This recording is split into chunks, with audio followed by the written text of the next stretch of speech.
You are listening to the Savage FINcast, episode 44, BRAKKA-DA-WOMB. Chicago. A criminal mastermind called Overlord held our city in his terrifying grip. Ordinary cops were losing the battle against Overlord's super freaks and mutants. Then, a miracle happened. When I found him, he had no memory of his past. I helped him find an identity and a life. Now we have a fighting chance. Now we have the dragon.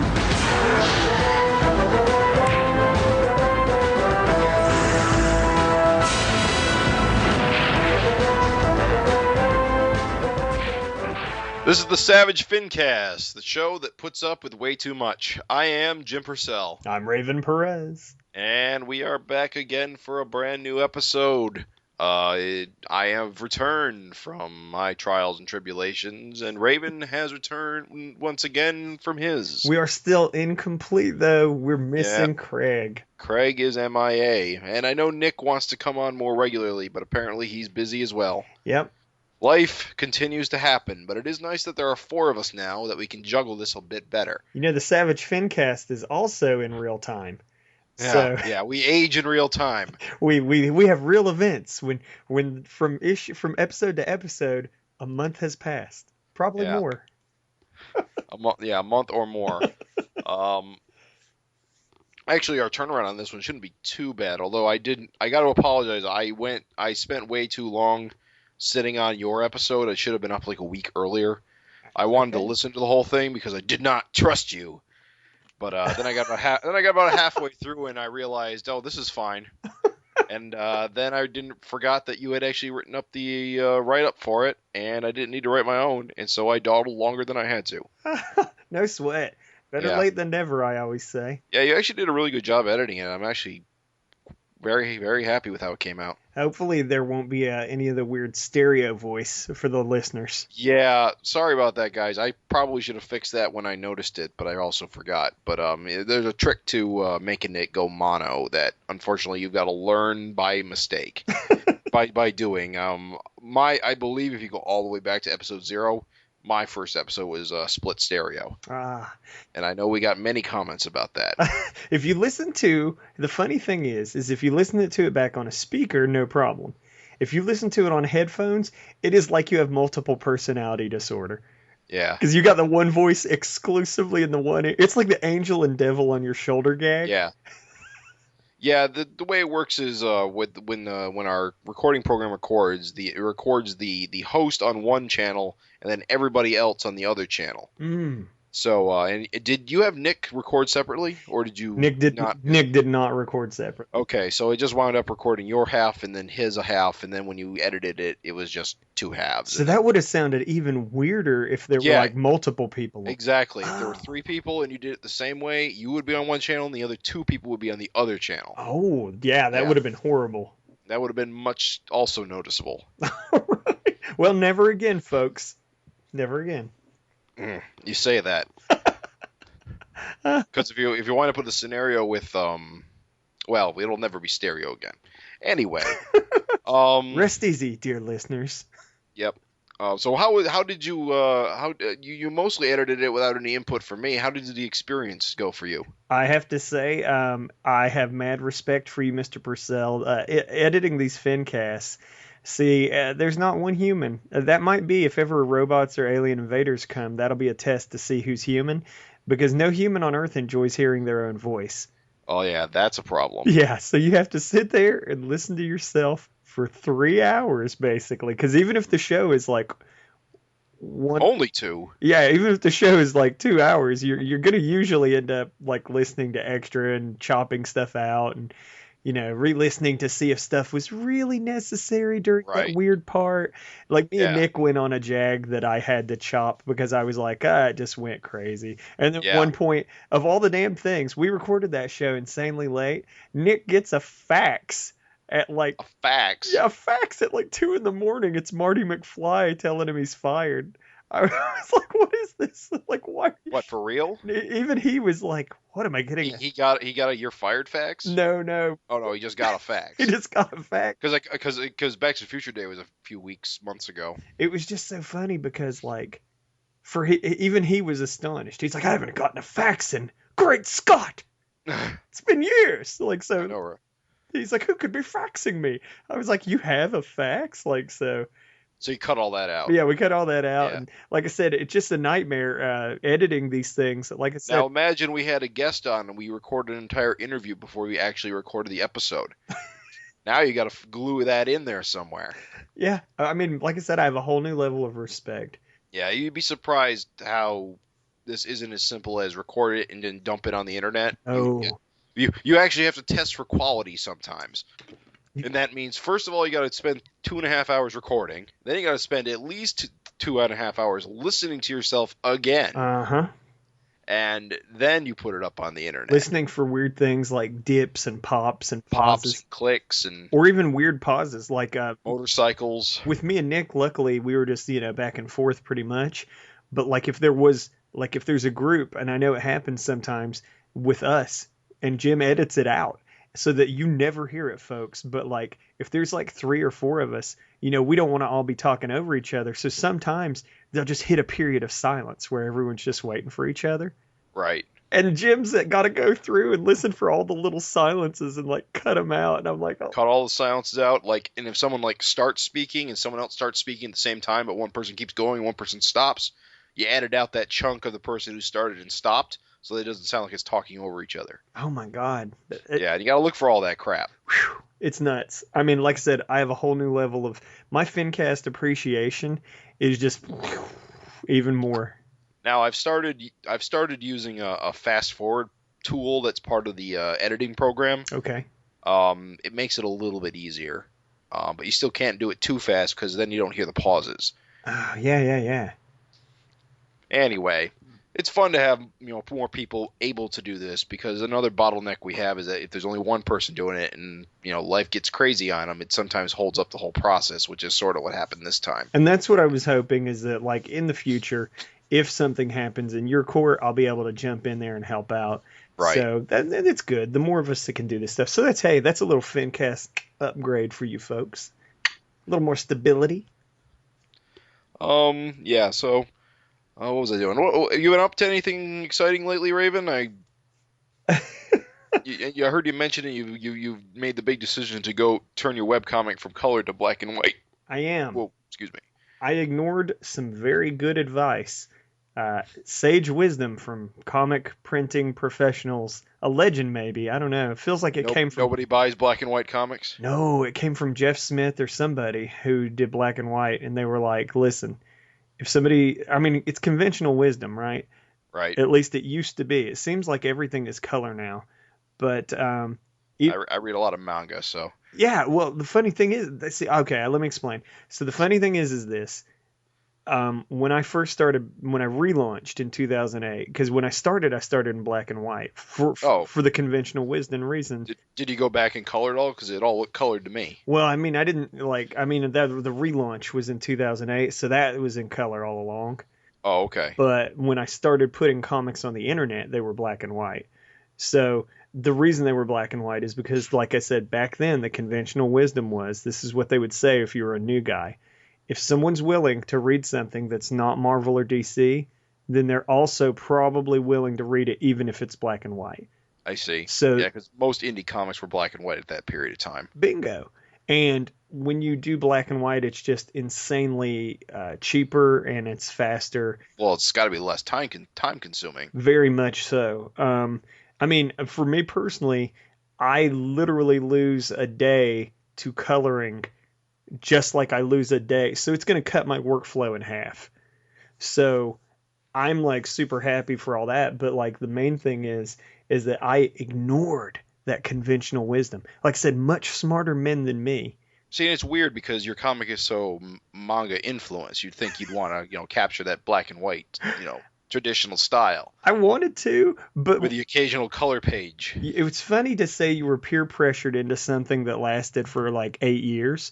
Yeah. But I was peer pressured into coloring the comic because everybody was like, oh man, no one wants black and white. Gross. You should do color. You're putting it on the internet. It should be color. And I was like, you're right. But then like here we are. and we're the long into the dojo's life cycle. The thing I've tried many a thing, and the only thing that really has turned any amount of money that is noticeable at all is books. Right. And so here we are, and I was like, and not getting too personal, but I'm single now, so I'm able to crank out like a ton of pages. So I was like, man, for the first time in my life, I always wanted to do a book a year, and I'm like, here I am, I'm going to be able to do a book a year. And then I pumped my brakes, and I was like, oh my God, that would mean that I'd be on the hook for like $11,000 a year printing costs. And I was like, ugh, that's a nightmare. That's a nightmare from hell. So I kind of like the decision was like really huge for me. It's funny, it doesn't matter to like anyone else. The fans didn't give a shit. I put up this big announcement expecting all this pushback, and everybody's like, cool. No one cares. I'm not gonna lie, I don't read very many webcomics that are black and white anymore. Most of them used to be black and white back in the early 2000s, but lately it seems like they've mostly moved to color. I think because digital coloring tools have gotten a lot more accessible. Oh yeah, and easy to use. Manga Studio is $50 typically. Well, I got it for 15. It goes on sale like once a quarter. Whereas 15, wow, Photoshop, which used to be the industry standard, and Manga Studios kind of jumped up there. Yeah, because it was actually a human being could actually pay for it. Bingo. And so instead of a corporation, because you have this program that is actually better than Photoshop for comics in a lot of ways. I think it has to do with that. You also have a lot of these new kids. I can say that because I've been doing this since '98. A lot of these new kids will straight up just draw and do everything digitally. Yeah, and they also, like with the tablet. You remember the tablet boom? With Surface and iPad. I just bought one. I got a Wacom. Really? I like it a lot, and it was a cheap ass one too. It's one of the small ones with it's just you just draw on it. It's not a screen or anything, so there's a little bit of a detachment to it when you're drawing. But I like it a lot. You can overcome that. Yeah, I've been overcoming it as I've been practicing with it. I myself don't ever feel insecure about your cheap Wacom because I've been running for 8 years on a $70 Bamboo. So I bought a Bamboo once, but I returned it because at the time I couldn't quite master it. But the new one I bought, I've made a lot more progress with. See, I don't know, being able to rotate the page with just a hold down the button and click and have the whole thing rotate. Yeah. Actually, I think what's made it more better for me is having Manga Studio because it just works better than GIMP. Oh yeah. GIMP. Poor GIMP is close, but no comparison to the guys like Manga Studio and Photoshop. And so I don't know. It is everything I'm doing is completely backwards. I'm going black and white print, but like I said, you got to look at like what's buttering your bread. Everybody's doing digital. A lot of them have different business models, like like you got to do what works for you. Kind of like Michel Fife is doing. His comic through an Etsy shop. No one would. What's that? Yeah, like it's a self-publishing place. Zegas or. I know the comics. Copra. What's an Etsy shop? So that's what's so funny. Etsy is like traditionally associated with like hand created crafts. Oh. Like jewelry and fabrics, and it's very much that. It's not really anything you would think of as Michel Fife puts each staple in the spine himself by hand. I'm just saying there's no path to glory. Like, look at how much he's done by selling his book through an Etsy shop. Yeah. Like he didn't do like all the things everybody would tell you, oh, you gotta have a Storify and you gotta integrate it into a website and you gotta have a hub and all that. No. You gotta be on Comixology. Yeah.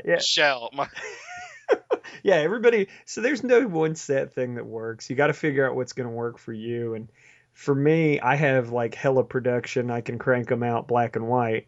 Unfortunately, I'm not hella quick with coloring. So I was just like, Right. I don't want to face an almost $11,000 hurdle every single year. I also don't want to do. Oh, so you think you'll save a lot of money doing black and white books? I'll give you an example. My book cost about $11,000 to print in color. 11,000? 11,000. Yeah. Jesus. Yeah. So $11,000 every single year, or $2,000.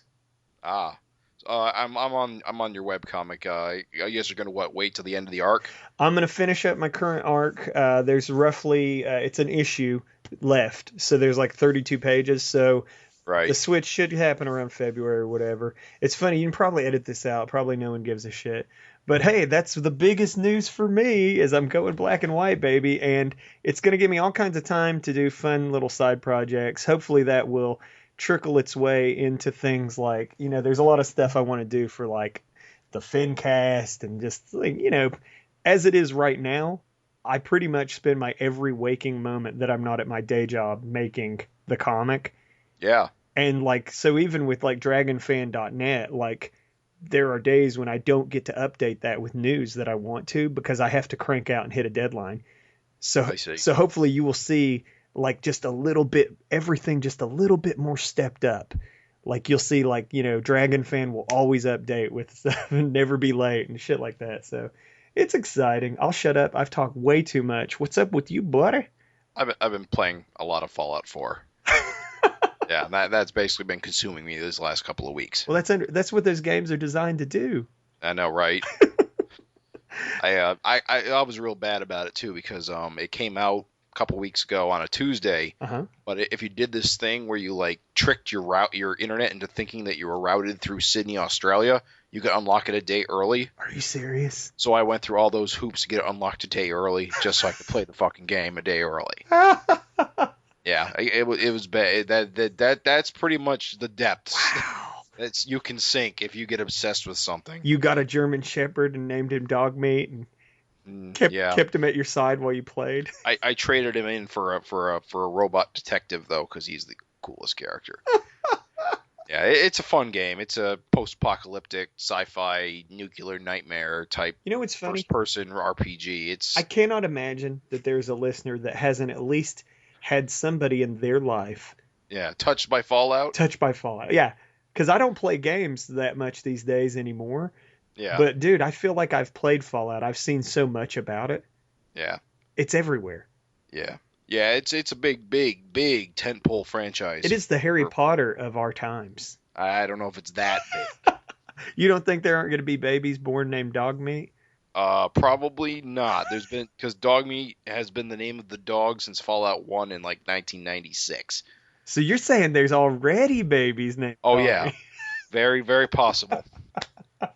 Yeah, the dog is always named Dog Meat. It's a running gag. Well, that's fantastic. No, it looks fun. I can't blame you, because one of the reasons as a comic artist you don't play games like those, dude. You want to. I know, right? You don't have time. You want to so bad. And it's funny is there are webcomic artists that totally do play. What you need to do is supplement your comic book drawing with Let's Play videos. It's sad. There are webcomic artists I know that are going that route. It's easy. Well, it used to be easy money. It's actually gotten a lot more pain in the ass these days because of how advertising has changed over the last couple of years. And that's how it used to be. Brother, you're talking to a dinosaur. I was around on the internet in 98, 99, 97. And yeah, that's the thing. What happens with advertising is as soon as the whole rest of the world catches on to your sweet little deal, yeah, all the advertising revenue shrinks up and dries away. I'm sure webcomics went through that. Oh yeah. At certain points in its history. You used to be able to live, not live, but like you could earn a sweet chunk of change. You at least pay for your overhead. Oh yeah, and now it's nothing. I might get like maybe $20 a month in advertising. You're doing good. Yeah, and that's doing good, and that's what's sad. So, but like these YouTubers, they were buying houses in Beverly Hills and stuff by playing Minecraft. Right. And now it's like, I don't know. We'll see. Yeah. But yeah, no, Fallout, geez. It's funny. It's like, what have you been doing, Jim? Fallout 4. Okay. It'll consume you, kids. It is. It doesn't have one of those handy names like Minecraft yet, but I can see. I did the Minecraft thing for a few months. World of Warcraft. I never got into World of Warcraft. I don't like its game mechanics. They should just name it Fall Crack or Fallcraft or something like that. Yeah. So we can call it Fall Crack. No, I'll do 120, 130 hours like I did in Fallout New Vegas, and then I probably won't touch it again for a few months. Till they release some expansion pack. Yeah, when the DLC starts rolling out, DLC. then I'll probably... These days, they never let you go, Jim. No, they want my $8 every 3 months. If this was a Buffy the Vampire Slayer episode, or hell, these days Supernatural, game companies like that would actually be created by demons, and they would use the games to harvest human life. Yes. Because that's how it feels. All those man hours to nothing. I could see the demon with his glowing eyes over like a fire pit or something saying, "Think of all the wasted humanity." But it feels good when you're doing it, right? Yeah, it's engrossing. It's good. The writing's pretty good this time. Graham looks amazing, so I don't blame you. I'm not gonna hate. If Craig was here, he'd be like, video What's games. A video game? He'd be like, gross. I hate video games. Yuck. He's not anti-video game. He's got kids now. He's got responsibilities in his life. So Savage Dragon is the only shit. What's the word I'm looking for? Pastime? Indulgence in his life.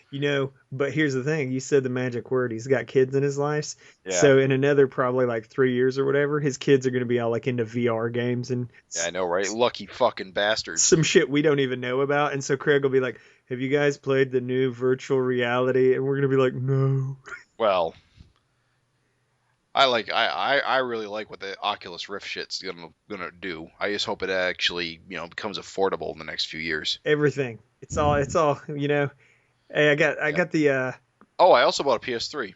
So I finally got, with the last generation just in time. Just in time for this new one to be in its middle ages. I've wanted to get a PS3 for ages just because it's a Blu-ray player and it does Netflix and Hulu and plays a ton of games I want to try. So oh yeah. I wound up trading in a whole bunch of DVDs to my local used game shop and use that to subsidize getting one. Nice. So I got that too. Nice.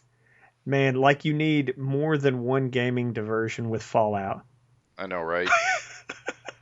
Anyway, we've been chit-chatting about ourselves a little bit too much. We should probably move on. News-wise, we don't really have a ton of news, which is funny. All right, so the only, tangent bit of news, Savage Dragon related news, is somebody released a fighting game character based on Savage Dragon for the fighting game engine MUGEN. Very exciting! Which is kind of cool, and it's absolutely shocking that in the last, how long has MUGEN been around? Like 1999? Oh, yeah. It's old as Raven's Dojo. It's an old thing. 15 years that no one has done a Savage Dragon character for it. That's why it's a big deal. Because a few years ago, I went looking for image-based characters, and the only one I could find was 2 versions of Spawn. Which versions of Spawn? Yeah. And so at the time, I went, I guess we're never going to get a Savage Dragon fighting game character. Because I think it was at the time we were talking about, like, what if Savage Dragon was a fighting game? And I said, wait, let's find out if someone had already done that. And they hadn't. Well, but now they have. It's amazing. It's simply amazing that it really is simply amazing that it took this long. Because I would say that, I mean, at least if you're into like a weirdo fighting game, all right, real quick to explain what MUGEN is for folks. Yeah, what is MUGEN? What is MUGEN? Says everyone who doesn't, video game.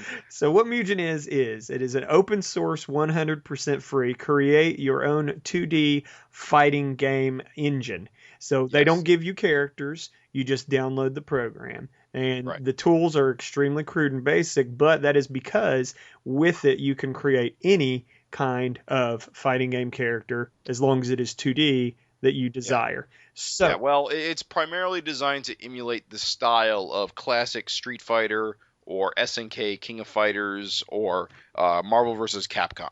Bingo. Primarily. Bingo. And so In the beginning, in its infancy, Mugen was all sprite rips, so it was basically all of them Street Fighter characters and, like Jim said, SNK characters. So there's two basically. I believe there's two primary mentalities when you're making a Mugen character. You're either going to try to make it as accurate to the official game as possible, or take a character and then make it as goofy as you want. And what's so cool is, so like 2D fighting, it's not cool that 2D fighting games are on the decline, but like they're just super rare these days. Are they? Well, they're way more rare. I won't go into it too big, but right now is like pretty much the golden age of 2D fighters. They're more rare than the Street Fighter SNK I can name 5 in the last 3 or 4 years that are huge. Street Fighter 5, of course, is coming up. That's a big one. Yeah, but that's 3D. King of Fighters 14 is also coming out in the same time. 3D frame. Sprites again. 3D, but no. We're talking 3D models doesn't mean it's not a 2D fighter. Okay, but it's relevant to Mugen though. Well, yes, for Mugen, relevant to Mugen. Remember, Mugen is only going to be sprite-based fighters. That's true. So now think about how many sprite-based fighters there are.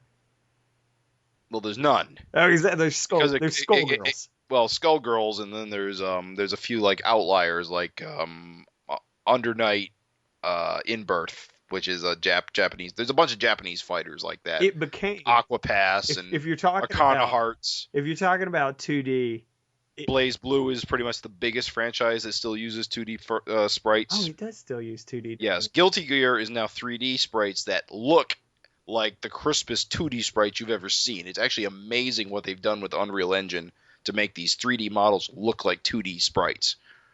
Yeah, Google it if you haven't seen it, actually. It actually is really... Guilty Gear Xrd.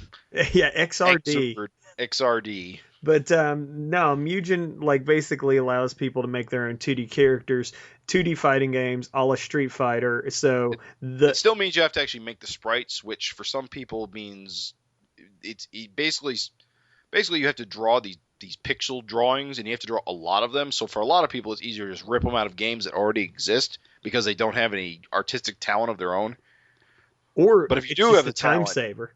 Yeah, it's time saver. Because think of all the time it takes to render. That's probably why. Well, I guess that's what I was trying to stab at, is that original characters were not a huge strong point. So you had all of these characters ripped from mainstream games, and then once they ripped everything, then like it was kind of like, well, and I really feel that's why Mugen kind of like died down a lot. Right, because there's less stuff to rip. There's less stuff to rip, so it's almost like, well, our work's done here, and everybody moved away from it. But right, and it's not a great fighting game engine. There are better. If you're making an original fighting game, there are a lot better options. But nevertheless, here is this thing that has been around for decades. Yep. And has an enormous, simply staggering amount of characters that are out there. Right. So there's hundreds, I'm sure, right? If not thousands. Of what? Mugen characters. Oh, yeah, thousands. Thousands. Definitely. So you can get Ronald McDonald, and you can get Family Guy and Homer Simpson. And those are classic Mugen characters. I back in like the early 2000s, like Family Guy was like one of the first Mugen characters I ever downloaded. Really? Yeah, and Leela from Futurama. See, now I'm going to show my age. All my dudes were Street Fighter dudes and SNK dudes. So I was like, that's so cool. I can have Ryu fighting Terry Bogard. Yeah, that's pretty much, actually right now I'm trying to build the perfect SNK versus Capcom fighting clash of all the different versions of the characters. That's what I'm carefully trying to put together in Mugen right now. It's cool if you ever, and that's what it enables you to do, is have your dream fighting game roster. And so if you YouTube it, if you don't feel like getting into it, it's still neat to see. Oh, you want to see? Okay, I got the perfect thing. If you want to see Mugen in action, it's called saltybet.com. Saltybet.com. Saltybet.com. What it is it's a Twitch TV based streaming of a Mugen AI versus AI fight that every matchup is random, and then what you have the two AI characters fight each other. But the gimmick is you have funny money, fake money, to bet on the fight to see which ridiculous character is going to beat the other character. And you try to make thousands of funny money dollars on these Mugen fights. Wow. It's actually quite fun and addictive. It's like cockfighting in the future. Only it's, bad fighting game rips.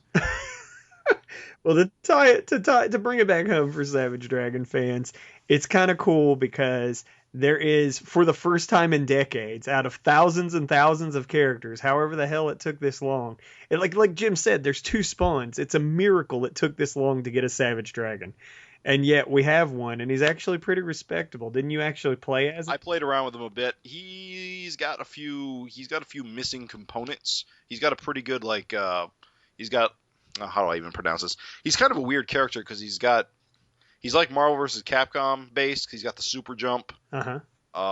He's got six attack buttons, 3 punches, 3 kicks.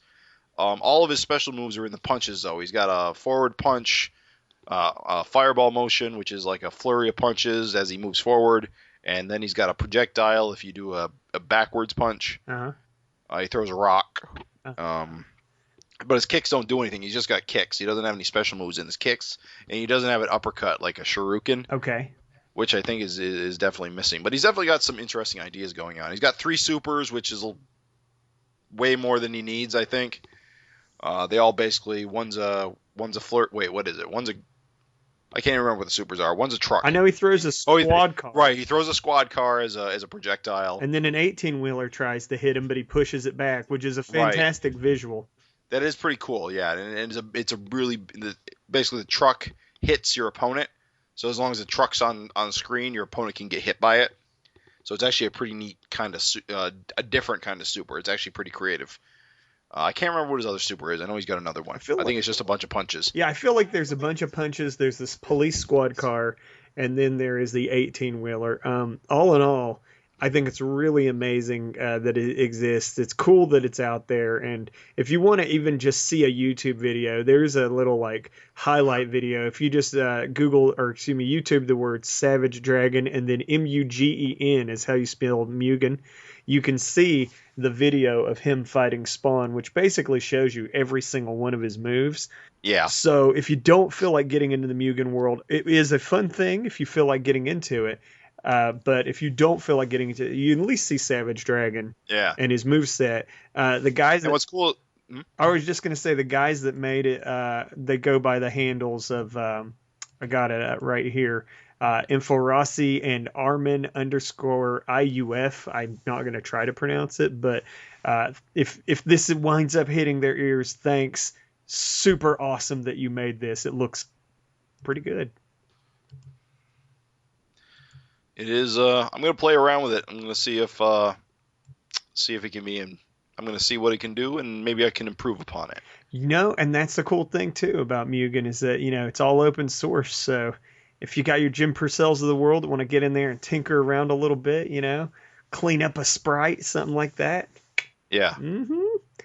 So very cool. That's pretty much our only piece of news, though. Yeah. Yeah. An unofficial fighting game character has been quote unquote released upon the world. Him and Sasquatch. Yes, apparently the guy made it was for a contest and he made 2 characters. He did the Marvel character Sasquatch as a second character.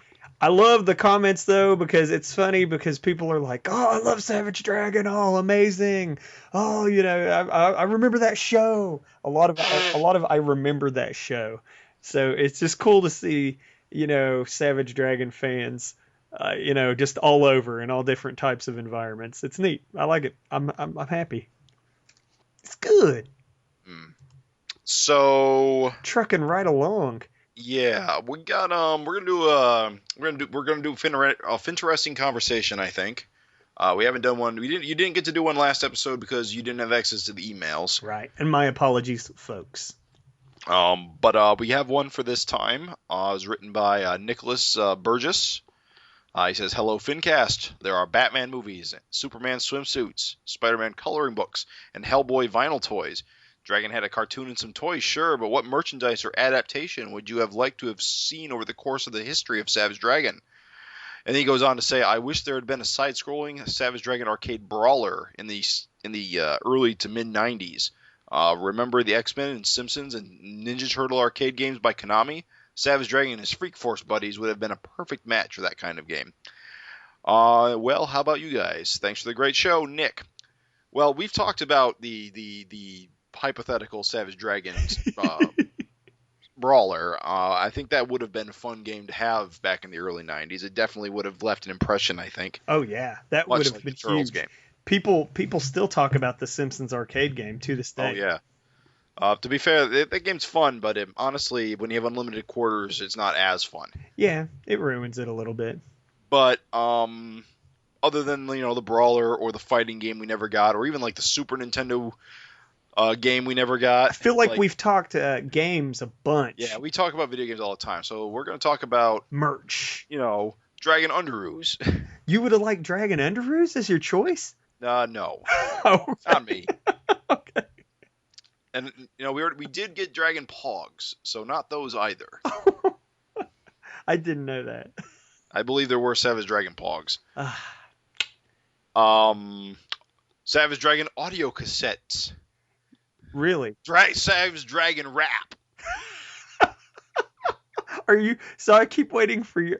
What's funny is I feel like such a Charlie Brown. Like I feel like I keep waiting for you to give your real answer, and every time you say one, I'm like, really? Oh wait, this is a trick again, isn't it? It's always a trick. Savage Dragon. Honestly, I'm not really sure. I've never been a big merchandise kind of guy. I've always found that, except for maybe toys, action figures that are well articulated, or video games, a lot of merchandise is kind of just cheapens the product. And I do kind of like that Savage Dragon has mostly avoided it. I do too. I mean, you just got to look at the Savage Dragon cartoon, the quality-wise compared to the source. I mean, it was neat, but it's not anything to remember or write home about. I don't know. I'm trying to think what other things had at that kind of point, like that wasn't cartoon, TV show, action figure. Well, what was there? Have you ever seen any just like merch that you're just like, yeah?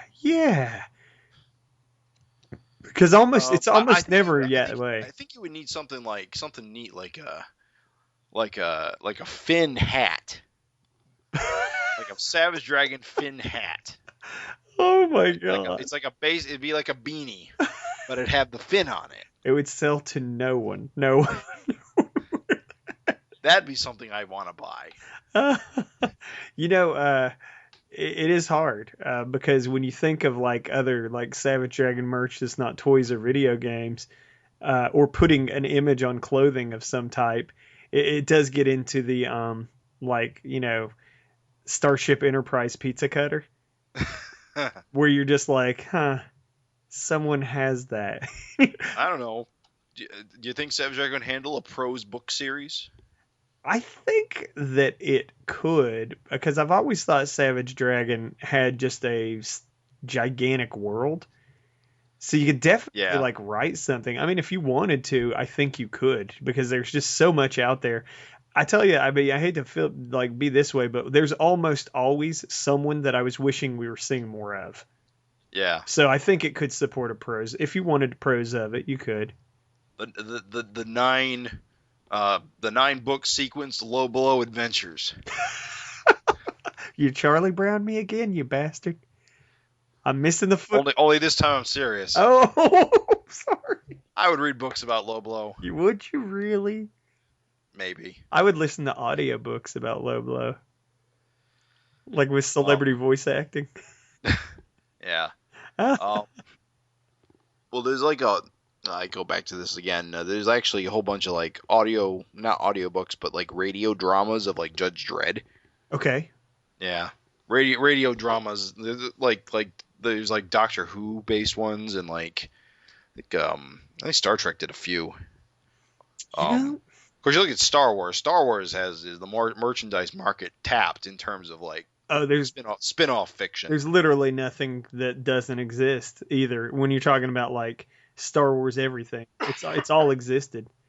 Yeah. So they've merged that out. Like, I think the merchandise I would really want though are Savage Dragon spin-off comics. More than anything, yeah. More than, which we've talked about too. Yeah. But I think our dream spin-offs. Yeah. I think I have to agree. I did manage to cook up something But I mean, it took a lot of effort for me to think of something that was not a toy, a video game, or clothes. Savage Dragon brand Kraft mac and cheese. Little fins. You know, I would eat those. I would eat that. That's my answer. No, I'm kidding. Oh, I just thought of one. What's that? I just glanced sideways and I looked at my DVD shelf and it suddenly clicked. Uh-huh. The Savage Dragon anime. No, you weren't kidding. Craig told me to go look at remember, I never watched the cartoon. Yeah. So Craig told me to go watch the intro to see he was like, the animation of the intro is amazing. He's like, after that, it's all terrible. And Right. so I watched the intro, and like most of the cartoons, they sunk a lot more money into the intro than the rest of the show. So the intro is really amazing. And then the whole time I was watching it, I was like, oh my God, I would love to see like if they could keep that level of quality. Right. Like, I would love to see Savage Dragon. You know what? All right, we keep acting like we don't know, but Witchblade got an anime. even a Savage Dragon animation, just a 26 episode series or something. Yeah. Even if they did a DC style, like just a film, where it's like 40-minute film. Yeah, 40 hour and a half. Hour and a half, like direct to DVD. Yeah, Paul Dini Jobby. style. Yeah, you could do that. I would watch that in a fucking heartbeat. Trouble is, it'd probably be CGI these days. Doesn't have to be. DC's doing all kinds of hand animated stuff. Well, that's true. I would support. You know what? I think. So, what's your idea, Raven? I am gonna say. What did you come up with? Can I just say that is some merch that I would hardcore support is animated movies. Animated Savage Dragon movies? I would Hell watch yeah. the shit out. And you know what? You could try to get like other image partners involved and do it like an not so much an anthology, but like different releases. Like you have a Savage Dragon movie and a Spawn movie. Oh yeah. And absolutely. And a Saga movie. I'm and an Invincible and Walking Dead. Of course, Walking Dead rights are probably locked up tight now. You know what? Now they probably are, but Kirkman's still the owner. If true. Kirkman wanted there to be a Savage Dragon Walking Dead animation crossover, no one's going to tell him no. He's the owner. So I would love to see, like, we've never seen an animated Madman. You could even just do like the World Tour series where, like, he's just running at all those. That'd be fantastic. That would be that. So I think roundabout, your idea stomps my idea. But the one thing I managed to muster up, because I was like, well, I would do that. I would play that. It's still a video game, but there's a Savage Dragon. If there was a Savage Dragon visual novel, where he is a policeman. A policeman, yes. That he goes around finding waifu. Well, like Angel and Rapture and Rita. I hadn't thought about it. And Alex. I hadn't thought about it. Oh, you bastard. Oh, man, I ruined it. No, it's so funny. The Savage Dragon Dating Simulator coming to a PC near you. What's so funny is that genre lends itself to only two things, really. Crime, like murder mystery style, and dating. And Savage Dragon is like a ladies' man and a police officer. It actually would work, I think, pretty well. Dating you. Which girl will you pick? Will you take Alex to the theme park? There are probably a lot of people who are confused about what the fuck we're talking about. I don't know. When you say that everyone knows what a dating game... No, I'm kidding. It is weird and niche. It's a very, very niche. There's a style of text-based mostly. Japanese predominantly. There's Western developers these days. Very narrative-driven. Extremely narrative. As in, you are looking at typically static images with text. It's like a choose-your-own-adventure novel with graphics where the primary goal is to date somebody. And the only other type of genre, dating is so popular that it almost dominates the genre. Right. The only other type of genre that has even a remote, like, level of frequency in that medium is crime and murder mysteries. Right, because, and like horror murder mysteries. There's a lot of horror-themed ones, too. Well, because mainly it lends itself so well to talking. Right. So people that don't know what we're talking about, that's it. You can Google visual novel. Google visual novel, yes. Yeah, you'll see a ton of them. Probably the most popular. Google waifu. Maybe don't Google waifu. Unless you like that, and then cool, good for you. No, what's funny though is that like maybe people have heard of Phoenix Wright, the lawyer game. That's actually really popular. Yes. So Phoenix Wright is a visual novel. So if you ever heard of the lawyer game, Phoenix Wright, that is actually like tremendously huge, and that's a visual novel. So I know that it seems like a stretch because Savage Dragon is so action based. Right. But because he is also a police officer and also there's a ton of girls, it actually would lend itself to that really well, I think. Oh, well, I think yours is better. Animated movies, Jim. You win. I don't know. I think that Savage Dragon dating sim has legs. Get the Kickstarter ready. Oh, my God. Coming 2017. All right, we've got a lot to talk about in terms of Savage Dragon and Eric Larson in general this episode. So I think let's truck along. Let's truck along to the latest issue of Savage Dragon. Maybe we do some fan mail real quick. Okay, okay. Do you want to? Should I? Yeah, go ahead. I just thought we were running long. So we are. Maybe we'll just try to knock this out as quick as we can. All right. This is fan mail from Sotiris Gravis. FINcast crew, sure, listening in on private conversations when riding the subway or wiretapping people's phones has its moments or merits, but nothing beats the lambent light-hearted humor and coruscating commentary of your alluring transcendent podcasts, which both ennoble and enrapture the hearts and minds of the souls of those fortunate enough to be made privy to such eloquence. Conversant with comics. Not even the bard himself, William Shakespeare, could more deftly adduce the elevated exploits inherent to prison sex in more pithy manner. Brava, good sirs. Raven, you always crack me up, dude. That's so different than the other tone. When it comes to chortled prison sex comments, aka anal anecdotes, all I can say is more please. Don't be stingy now. You should consider being a stand-up comic, as well as playing your comic craft. Genius! Nick, as expected, you did the podcast justice. Quote unquote. Love it. That virile voice, vibrant with masculinity, is a benchmark by which all others should be measured. If you're so inclined, check out Daniel Clo's Caricature, which tells of a haunting tale of a struggling caricature artist. You could even review it on a future broadcast. The only downer was that missing were the two pillars of this regular podcast. In the way of James Purcell and Craig Olson, their conspicuous absence was sorely felt throughout the world in the form of a plungent dose cry, a wail reverberating across both time and space, even though space is a vacuum. I gotta say, I'm somewhat envious of your strong American-sounding names, which I equate with TV game show hosts, or specifically, an announcer for The Price is Right. I hope all your comic book connoisseurs can reunite come next time. Maybe even Eric Lawson could drop by. Gentlemen, your podcast is akin to a placating panacea, a much-needed nepenthe that counteracts the ills of this wretched war-torn world. Okay, I may be exaggerating a wee bit, but it's the sentiment that counts. Sincerely, Sotiris Gravis. P.S. Fracka-cack. P.S.S. Whose cack do I gotta suck to get a frickin' Raven t-shirt around here? No worries. All right, I gotta tell my audience, I promise you, this is a real letter that we received. I love it. I love it. That's certainly the most eloquent letter I've ever received. It's more... I like how you transitioned to British halfway through there. I realized it was probably most appropriate. It was the V for Vendetta V alliteration scene for the whole letter. That's how I felt.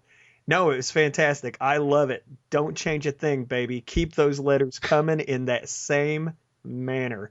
I just couldn't. I'm sorry. Even if that's all we say, I want to say thank you for writing because I truly appreciate. Don't you just, doesn't that letter just warm your soul or just like make you laugh? Yeah. You were sorely missed, you pillar. Yeah, I'm a pillar, all right. You are a pillar. A pillar bug. Right. You've been known to stand still for hours and support things. At any rate, we'll let it go. Thank you for the letter. All you have to do to get a t-shirt, FYI, is propose a FINteresting topic. So next letter you send, propose a topic of conversation. We are actually probably by the time this hits not going to have another FINcast for, there might be one more for 2000. No, it probably won't hit before the end of the year, will it? For what? The chance to get a t-shirt for the 2015 designs. You think there'll be another opportunity? What is this, the end of November? End of November. Maybe. So here's how it works. The winner of the t-shirt this time was Nicholas Burgess. Thank you so much, Nicholas. Please let us know your t-shirt size, your address, and your color preference. You can find the colors on the... we'll email it to you. But thank you for writing that FINteresting topic. Send us your shirt size and your address, and you are the winner this time. Satoris Gravis, if you want to win a t-shirt, or anyone who would like to win a t-shirt, the 2015 design is going to be retired. If there's one more episode, there will only have been 8 people in the world who get that t-shirt, and then it's done. We're rolling out a new one in 2016. So it's limited as hell. Just saying. Yeah. So get those FINteresting conversation topics in, and you might get your chance at least this year or next year. Yeah, we'll move along now. I just could not let that letter go by. It was too good. I enjoyed it. You would. Sorry. So let's get to the meat and potatoes. When you say it's meat and potato time? Yeah. So Savage Dragon 209. It's a Wedding Bell issue once again. Ooh. We've had a few of these over the course of the series. 2 previous at least. Mm-hmm. Well, plus I guess that Barbaric and Ricochet's wedding was also another wedding issue. I've learned way too many times to not try to remember things on a podcast. Yeah. It is always terrible. Eric definitely likes getting his wedding issues in when he can. Well, they're always so fun, and this episode is no different. Although I'll explain for later reasons why it blows my mind as a Savage Dragon wedding issue. Yeah. Isn't it almost the anti-Savage Dragon wedding issue? In some ways, yes. In some ways, because normally, and we even speculated on the podcast, normally whenever there's a wedding issue, someone's going to die. Huh. the laugh. So no, I'm just trying to remember the last few weddings. I don't think that many people have died. Don't you? At weddings, I know. Doesn't usually the vicious circle kick down the door or something? At least someone tries something. I don't recall when Dragon married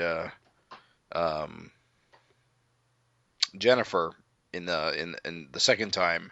I think that one went off pretty well. Oh, really? I don't think anyone died at that one. So Imposter as Jennifer got blasted in half, right? Right. That was a big deal with the first wedding. Okay. Well, Jennifer got blasted, but it was actually Imposter. And then Ricochet and Barbaric's wedding was the one cram-packed with all the cameos. Right. I think there was a fight, but I don't think anyone died. Okay. No one died. There was just a brawl. And so... May have been a brawl at the second Dragon Jennifer wedding, but I don't recall anyone dying. Okay, maybe that was right either in the middle or the start of like the quote unquote family era. Oh, okay. Well, then nobody would have gotten blown in half. Okay. Yeah. Although to be fair, that period didn't last very long. Actually, it's misremembered in some ways. It was actually had some fairly violent scenes in it throughout it. Really? Yeah, it did, didn't it? Yeah. You're talking about. I'm talking about be like issue 100 through like 109. Oh yeah. That period basically ends when Jennifer beats Deathseed to death. Oh, so it's funny. And the lummox comes through when Alex stabs him to death. That pretty much is the cue that period ended. And it's funny because it is funny that you are correct. I remember the family era finger quotes as being so long. That's only 9 issues. That's not even a full year's worth of issues. Right. That's hilarious. This episode, I just got to say, I love that we get to see. It's not raunchy, but it's just kind of a shocker just to see Maxine standing there with her dress up so high, her pregnant belly out, and the device, which has no explanation. I don't think it has no explanation because last time I checked, Rex is dead. Yeah, Rex is dead. You can guess that. My big question mark is where did she get it? Maybe Lorella, but it's funny because no one mentions where it came from the whole episode. Right. The only logical source would be Lorella, who would know something of the biology going on. But it was funny because it was like, there it is, and they don't mention shit about where it came from. But I love that opening panel because it's subtle as it's just this tiny little panel. It's not a big gratuitous belly shot. Poke. And there it is. So she's pregnant as shit, about to pop, and she's apparently Maxine. She's a cool chick, but yeah, she is a damn troublemaker, isn't she? Yeah, well, she is trying not to. She intentionally didn't invite Maxine to keep the trouble to a more minimum amount. You mean Tiara? Tiara, sorry. Yeah, sorry. But she says Malcolm didn't want me to. So doesn't that seem like if it was up to her, she'd have had her there? That's a good point. Also, we learned that Malcolm bust a nut through a condom. So spermicide cannot stop the seed of the chosen one. Is that true? Where does it say that? She says we use protection. Oh, he's just potent. Okay. Just potent, that's all. I see. They don't elaborate if it was just a bust rubber or if he's just that damn good. Yeah. Sorry, I'm gonna be honest. I didn't really jive with this issue that much. I mean, that makes for good listening, man. What didn't jive for you? I don't know. It felt like it could have been told in a lot less pages. Okay. Just because there's no drama, honestly. So. I mean, it all looks good, of course, and it's just people, talking heads. What's so funny is that for me, that was kind of the reason it worked. Yeah. It is a bunch of talking heads. And it's funny because I did wonder, I was like, man, when we get a FINcast this, it's not like, you can even say a bunch of things happen because it's a lot of character moments, right? It is a lot of character moments. A lot of characters we haven't seen in a little while. Some interactions. Basically, it mostly worked to remind me that there's all these characters that I wish we'd see more often. Ties right into what we were talking about. It's funny because it's like you see PJ and Thunderhead and, even Maxine's parents have been out of commission for a long time. You got Tiara's little baby girl and who has just such a weird way of talking. I wonder if she's going to grow up to be autistic or what. She's just so weird. But even don't you later on get to see Janie and the twins? I mean, Janie is one of the twins. Aren't the twins Janie? You get to see the twins from Dimension X. Right. And you even get to see the ugly Rita and you get to see the ugly twin and the good. Yeah, the Johnson twins. Yeah, the Johnson twins. And what's funny is the ugly twin is he's not as ugly as he was when he was a kid. It just seems to have a jacked up nose. But no, for me, it's funny because I was as I read it, my first reaction was to be like, oh, it just didn't too much happen this time. But it's what it is. I mean, I guess without jumping straight to the to the meat and potatoes of this issue, the big thing that happened, I guess. Yeah. I feel like the whole rest of the issue was just contrast for that moment. Right. So it's of course, yeah. I mean, definitely. And I mean, definitely because you keep waiting for. Of course, it's Savage Dragon because every time you turn a page, you always go, okay, whose head's going to explode this time? Right. So that for me, like I said, when I called it the anti-wedding issue, it is funny because basically it is just a successful normal wedding.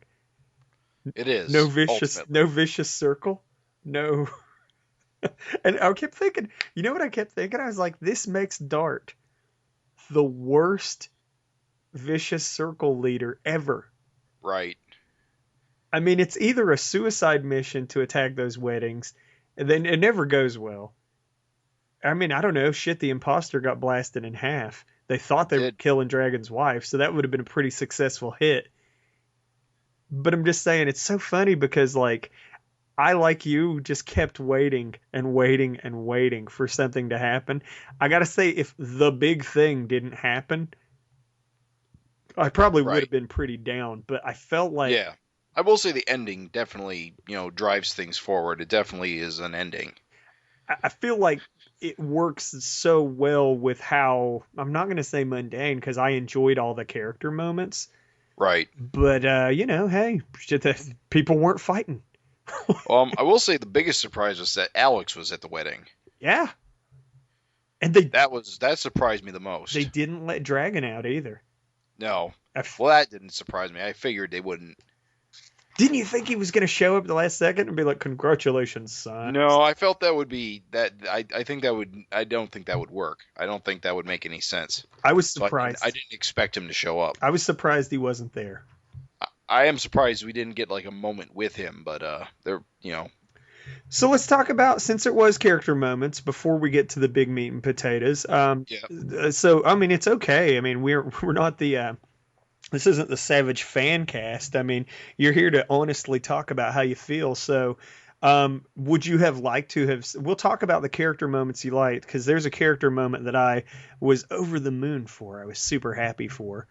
Right. But was there... Would you have preferred... See, because to me, I thought it was like, okay, you sly dog, because there was no, like, action. Right. It kind of like fucked with your expectations. I would rather have my expectations betrayed than get what I was expecting. So if like, just as Malcolm was about to say, I do, like, Dart and the gang like kick down the door, yes, it would have been action, but I also would have been expecting it. Yeah. So I was kind of cool that it just basically was a wedding. What would you have preferred? I don't know if I prefer anything. It's hard to explain. I think... I don't know. I can't really explain why this issue didn't click with me. I mean, it's fine. It's good. And I did like the moment where they were doing their vows and it got super religious. And because it's one of those moments, because Eric always, he pokes fun at religion fairly often. So here's them having the wedding and them doing like a very, very religious traditional service. Mm-hmm. And they even call themselves out on it that, whoops, we probably should have done our own vows. Right. Another good character moment.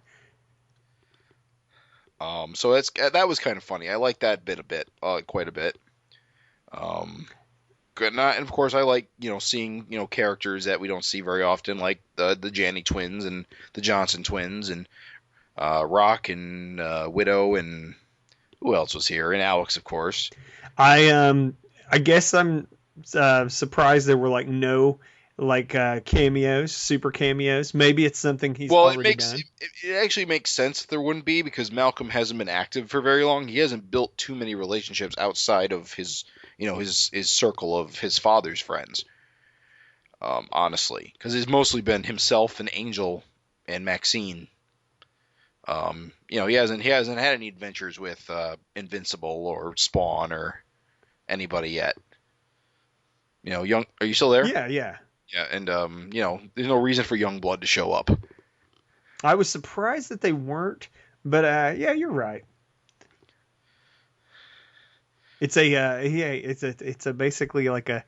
It's not a celebrity wedding. Yeah, it's not. It isn't being treated as one. Even though he is supposed to be he is a celebrity. Yeah. You're right, because it has been indicated. So you do wonder where the paparazzi is, that sort of thing. Yeah, that's the thing.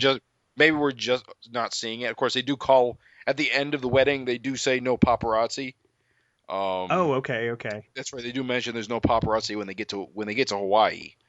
Oh, okay. And Maxine's actually disappointed that they're not being bothered by people with cameras. Oh, all right. Which is actually kind of funny. No, that's the thing, is like I was like, huh. I was like, no vicious circle, no like sleazebag reporters, though. I was like, all right. I do find their Maxine's parents not going ballistic to be suspicious. Yeah, and they don't even really talk, do they? No, either they're really uncomfortable but they don't want to make a scene because they're not those kind of people, or Spider Slayers, Dragon Slayers 2 are in the works. I was amazed. I was amazed they didn't get any words. Like they didn't even get to talk. There was no words. I just flipped through. They didn't get to even say. They didn't say it. I expected there was going to be a moment. I didn't think that he was going to get their approval, but I honestly thought that if there was going to be drama, as I was reading it, I was thinking, oh, okay, so this is going to be more of a personal, normal interaction type wedding. Yeah. I thought they were going to be the source of the drama, and so what we have here is, like I said, like. I was just like, wow, he didn't get shit on by anyone. Even Maxine's parents, who were gonna be the shitty people at the wedding, they just sat there in silence. So I'm just like, Yeah. ah. I was trying to figure out who this blonde guy is, but I think I finally figured out. I think it's Daredevil. Oh yeah, the handsome guy behind. Yeah. Okay, you know what? I think that's behind Mrs. Darling. I think. Right. I'm glad you said that because I would have never actually made that connection. Yeah, they never mention who he is, but the only person he can possibly be is Daredevil. Do you know who the sinister-looking bastard behind the Johnson twins is? Is he sinister? I guess he's just rando. Rando. Well, okay. And the other thing, the other person I want to should have been John Day. I'm sure. Oh, John Day's on the. Look who's behind Alex. Boom. Same page. Oh, yep. There's John Day. You know, who is the chick with the mole on her lip? Is that someone? I was thinking. I was like, who is that? Oh, that's Rock's daughter from his first marriage. See, this is where she first appeared in the Rock House Diner way back. Okay, this is where my mid coming in and collecting out of order stuff betrays me. I see Feasel, and I Feasel. see like all kinds of characters. I just didn't recognize who that chick was with the big mole on her lip. Yep, I'm 90% sure that's who she is. Oh, you're good, man. Rock's first marriage daughter. That's crazy as shit. Yeah, she joined up with the Rock House Diner crew at a certain point. I think when her mother died. Oh, you're good. I guess we're at the point where it's okay to talk about it enough that. I'll say this before I say that. I hope Tiara's daughter grows up to still be a good character because she's so cute as a kid. Yeah, definitely. But looks like old Thunderhead's about to hook up with Nancy. Yeah, she's one of Maxine's friends, right? Yeah. We'll see where that goes. Uh-huh. You hope she's not trying to, break his heart or nothing, but here's hoping anyway. Yeah. Here's hoping. I hope there's a happy ending for old Skullface Jr. What else is there to say? What else? It's not too. That's the thing. Sadly, even though I did enjoy it, I didn't actually feel like it was lacking or anything. Like I like Frank's speech, and I love just even though it feels like even like Mac or Angel's little thing about live every day as if it's your last and every night as if it's your first, which is funny because it's kind of like a kind of a naughty little joke there to make with the parents and everyone around. And there's that great. I just feel like there was lots of good comedy and character moments, but it doesn't lend itself to you talking too much about like, oh, this happened and that happened. So no, it's cool. I was pleased with it all. I guess then that's Daredevil, dropping props on him to Maxine's parents. Right. And okay, see, that helps me, man. I didn't realize who the hell that was talking to them. I was like, who the hell is that talking? Like, should we know that guy? I thought it was just some random person, like it was just like a police officer or something. Yeah, I thought it was just more twisting of the knife of everyone enjoying this and being proud of Malcolm. But no, that's actually Daredevil giving them props. Okay. So no, the cake eating scene. I mean, hell, I've been to a million weddings in my life. It was just kind of funny to see the garter scene and the bouquet and the cake eating scene. I thought all that stuff was hilarious and good. And I'm down with it. I was pleased that it made it in there. They're setting up hardcore for 210's Tiki issue with their little. Yeah. There's just not too much you can really say about that. Then we might as well, I guess, just move to the big twist to this issue. Yeah, that Tierra was pregnant. Yeah, this blew me away. I didn't see this shit coming at all. I didn't see. That's what I'm talking about. Turn a page, baby busts out of your stomach. And in fact, see, that's why it works for me, Jim. That's why it works for me, because I was like, I was like, there's just really not going to be a thing this issue. Okay. And then you get, was not expecting Tierra to be the source of this fucking madness. Yeah. That's the Chosen One's kid. And it's pretty disturbing the way it's still attached to her and drags her out of the train. Dude, that was when you feel. See, that's why this issue worked for me. Okay, it's time to get excited.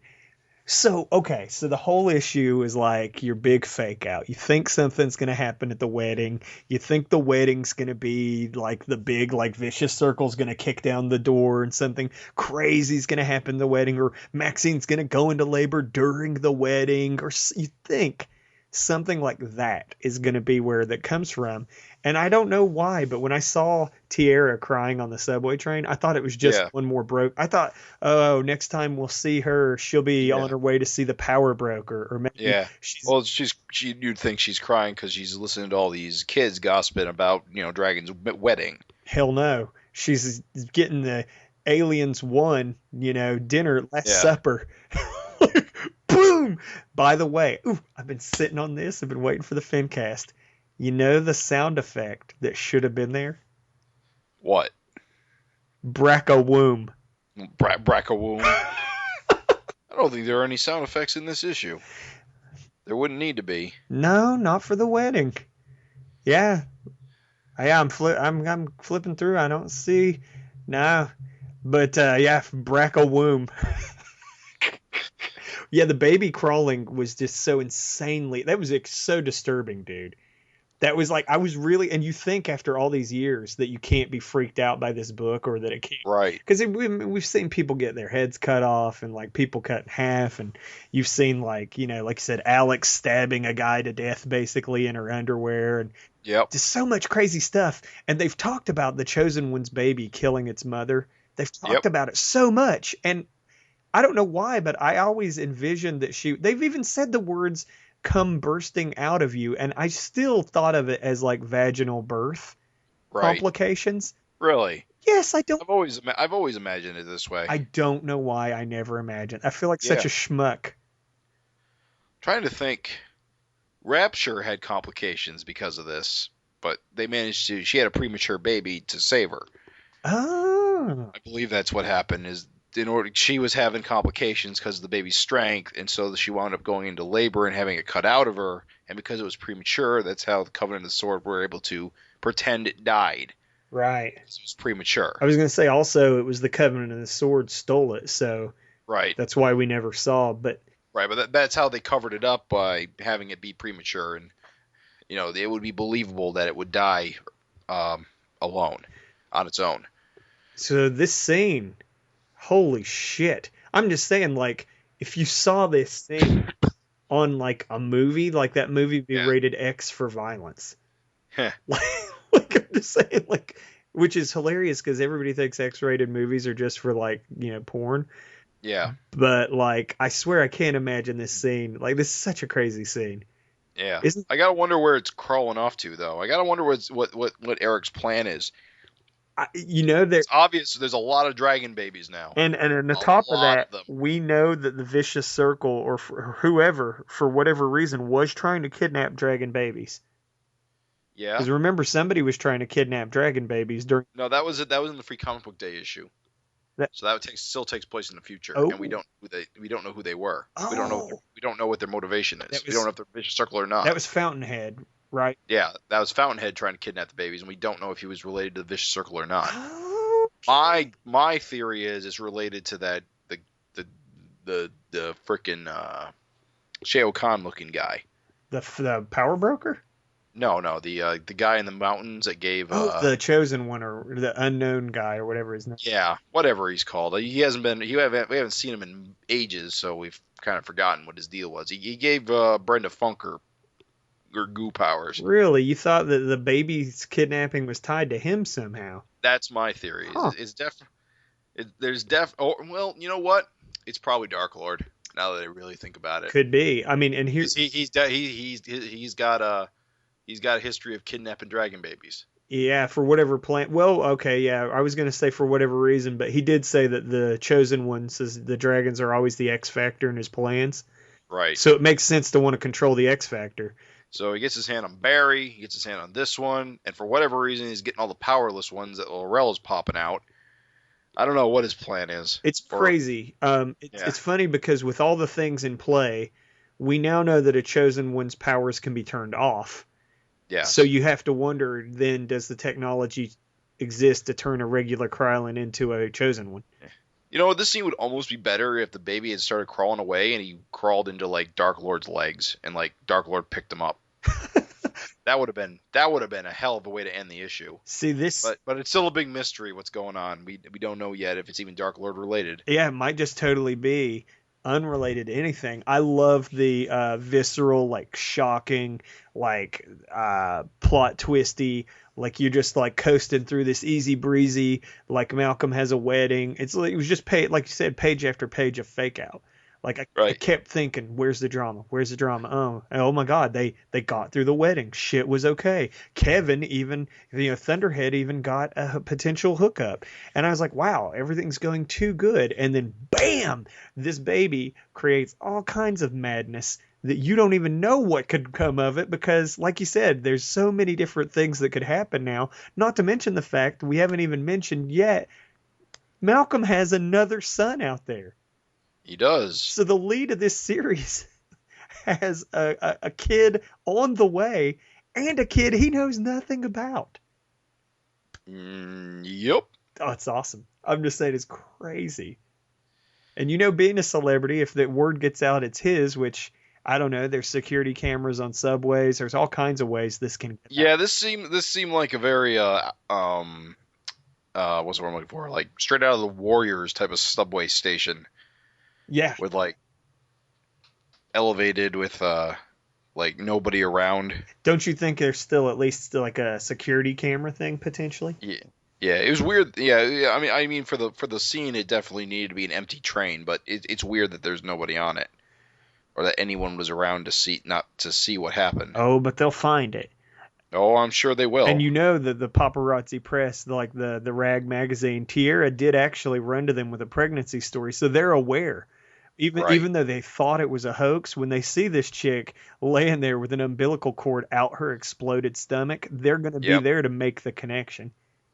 We'll see if what's his face is smart enough. Oh, dude, I'm just saying this 2-page sequence. Was it 2? Yeah, this 3-page sequence. It's so funny. It's easy to feel like, and I did initially as I was reading it. I was like, oh man, this is crazy. He's going for the normal wedding issue. This 3-page sequence flips all that shit on its side. Right. And gives you just crazy amounts of trouble for the main character. I was like, oh, that's awesome. Because, hell, he's married too, dude. So not only and he's like a celebrity and stuff. So not only is he married, but then like he's going to have to explain why his illegitimate spawn is crawling around the city. If the kid doesn't get swooped up by Overlord or I don't know, dude. I'm just saying, for me, that's when that 3 pages turned the whole thing around. I was like, who would you rather the baby be found by, Dart or Dark Lord? Ooh, I'd rather Dart. Because that seems like the way everybody's into, like, I can use this blood to give me powers and stuff. Oh, yeah, I didn't even think of that part. Yeah. You'd be her blood bank. Yeah. I'm just saying, like, and her enforcer son, who is also a dragon chosen one. I'm telling you, there's so many cool things. I would rather Dart. I think Dart would be more interesting. Overlord, unfortunately, is one of those characters that has disappeared out of the book a lot. Yeah. And I don't feel like him getting it would carry the same way unless he then turned around and did something with it. Right. Otherwise, it feels like it'd be a long bomb for the future, which I don't mind. And Savage Dragon's definitely a great book for like those long down the road like payoffs. Do you think there'll be a payoff on this soon, or do you think this is a long-term dangling plot thread? I think finding the body is guaranteed immediate problems. Right. As far as the baby, geez, that gets anyone's game. Like you said, it depends entirely on who finds it. Who would? I mean, if you think about it, it's very similar to what happened to Malcolm when he was born, in that he basically disappeared, left the book, and didn't become important for another 75 issues. I can't imagine it would be that way for this kid, though. Somebody's got to find this kid. Maybe he crawls into the sewers and lives in the sewers with 4 turtles and a rat. Becomes a sewer mutant. Oh, that's, I hope not. But who knows? There's a million things. He could end up, he's a superpowered baby, so I mean, he technically could end up in the, what do they call it? Oh, why am I forgetting this? The bad zone where everything's chaos. Danger zone. He could end up in the danger zone in the hands of some like some freaks or something. There's a million ways it could go. Who would you rather find the baby? I think Dart would be a better choice. I mean, be a more interesting choice anyway.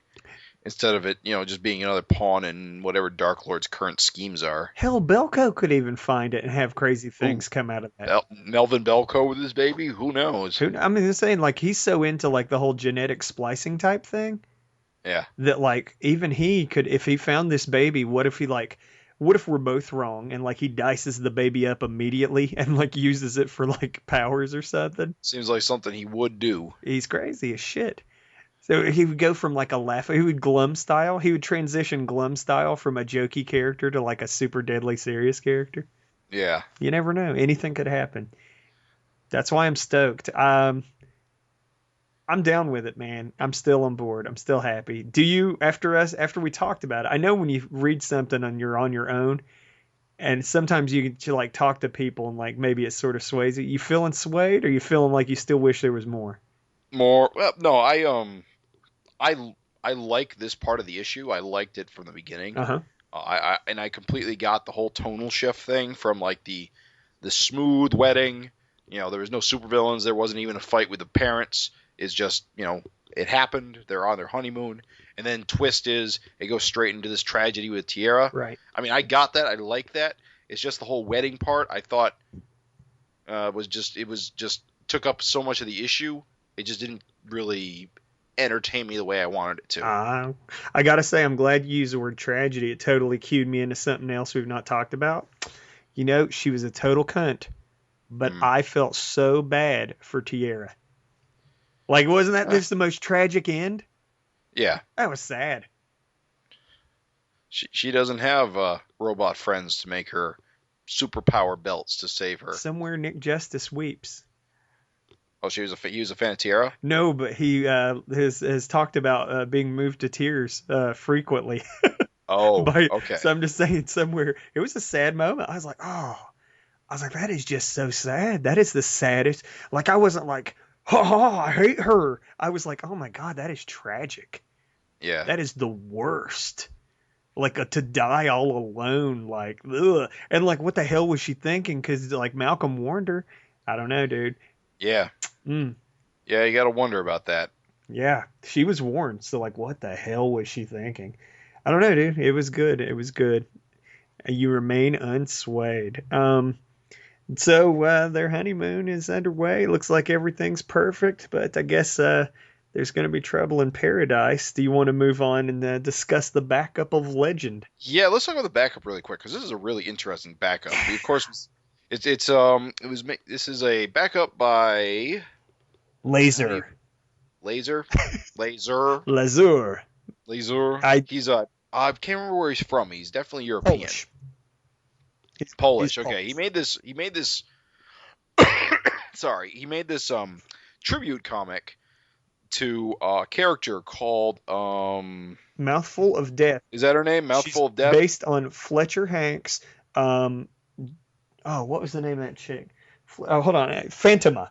Fletcher Hanks. Phantoma, that's it. Fletcher Hanks' Phantoma character. Yeah, she's a Golden Age comic book character who I want to say I saw something with her in it very recently, just before I saw this, so I was aware of who she was. But this came along, and this was an interesting mix-up where it's a Phantoma comic, but all of the panels are drawn from Savage Dragon panels. The layout, what was the word? Not the right word. His name is Lucas Mazur, Mazur, just to clarify. And Lucas, I'm sorry I did a crummy job pronouncing that, but it's Lucas Mazur. And Mouthful of Death, it's important to, I think, do a little bit of a distinction, is only Phantoma inspired.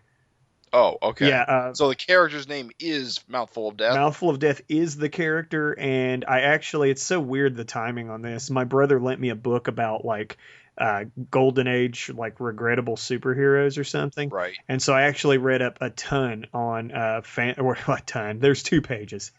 No, there's 3 pages dedicated to Phantoma in that book. So I read all they had to say. So after reading that, I can tell you that this character is not the same character at all, just pretty much the same aesthetic.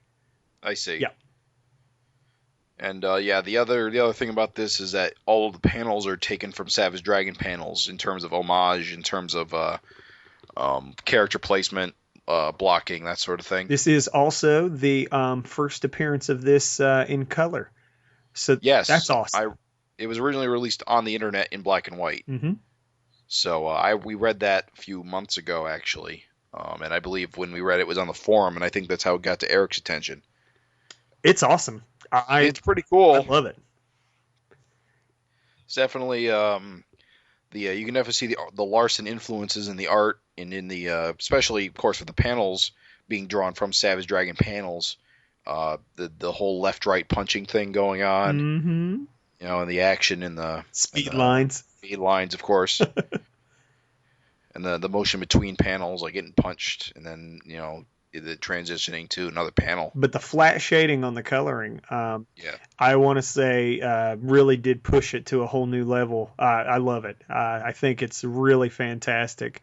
I don't know. I'm not seeing the coloring credit here. You got to assume Nikos colored it, or maybe it was Lucas. But beautiful coloring. Whoever chose to go with flats, great choice. This looks so good. The ending's pretty funny too, because it says write your own name. So apparently she's attacking us. It's our turn. We're next. No, it's just really cool to have this actually in Savage Dragon. It printed in the issue of Savage Dragon. It had to have been like the coolest thing ever for the guy. He made it a Facebook event. So yeah, it's a thrill. I gotta say, I mean, this is a hell of a great first thing to have in there. Like, this is really like awesome stuff. I love the action and the coloring and everything. So yeah, he should be proud. This is really cool. This is really a cool looking. I liked it back when we first saw it on the forum, but just seeing it now all black and white, and it's going to be even, you know, I can't wait to get my hands on this in print. I'm just saying, I'm really glad that it found its way into the book. Yeah, definitely. So good job on that. So that issue of Savage Dragon, I mean, we're a little bit divided on it. I mean, I don't outright hate it. I definitely like it. It's not my favorite issue of the year. It's okay. You know, you're going to have your highs and lows. It's all good. We are going to have an opportunity now. Remember back when they were doing the revival of Supreme, and we were talking about Savage Dragon and Supreme every episode? Right. Now I get to do that again for the foreseeable future as Eric Larson teams up with Todd McFarlane on Spawn. Now, I don't know this Todd McFarlane kid. Is he new? Apparently he's a kid. He's like eternally young. Is he new? Did he just start? Oh yeah, he came up with damn it, I lost my train of thought. He must feel very lucky to be working with Eric. Such a pro, such a course, I'm being facetious. Everyone knows who Todd McFarlane is. I hope. He has baseballs. Yeah. For a while, that was his claim to fame. The Madonna bra, the baseballs. I have to say, probably now people equate him with his toys. Even more than Spawn, wouldn't you think? Probably. Because I think, like, his toys are, like, in Walmart. Like, everybody sees his toys. Now, I'm not going to lie. Uh-oh. I'm looking at this cover. It says issue 258. And I can count on one hand the number of Spawn issues I've actually read in my life.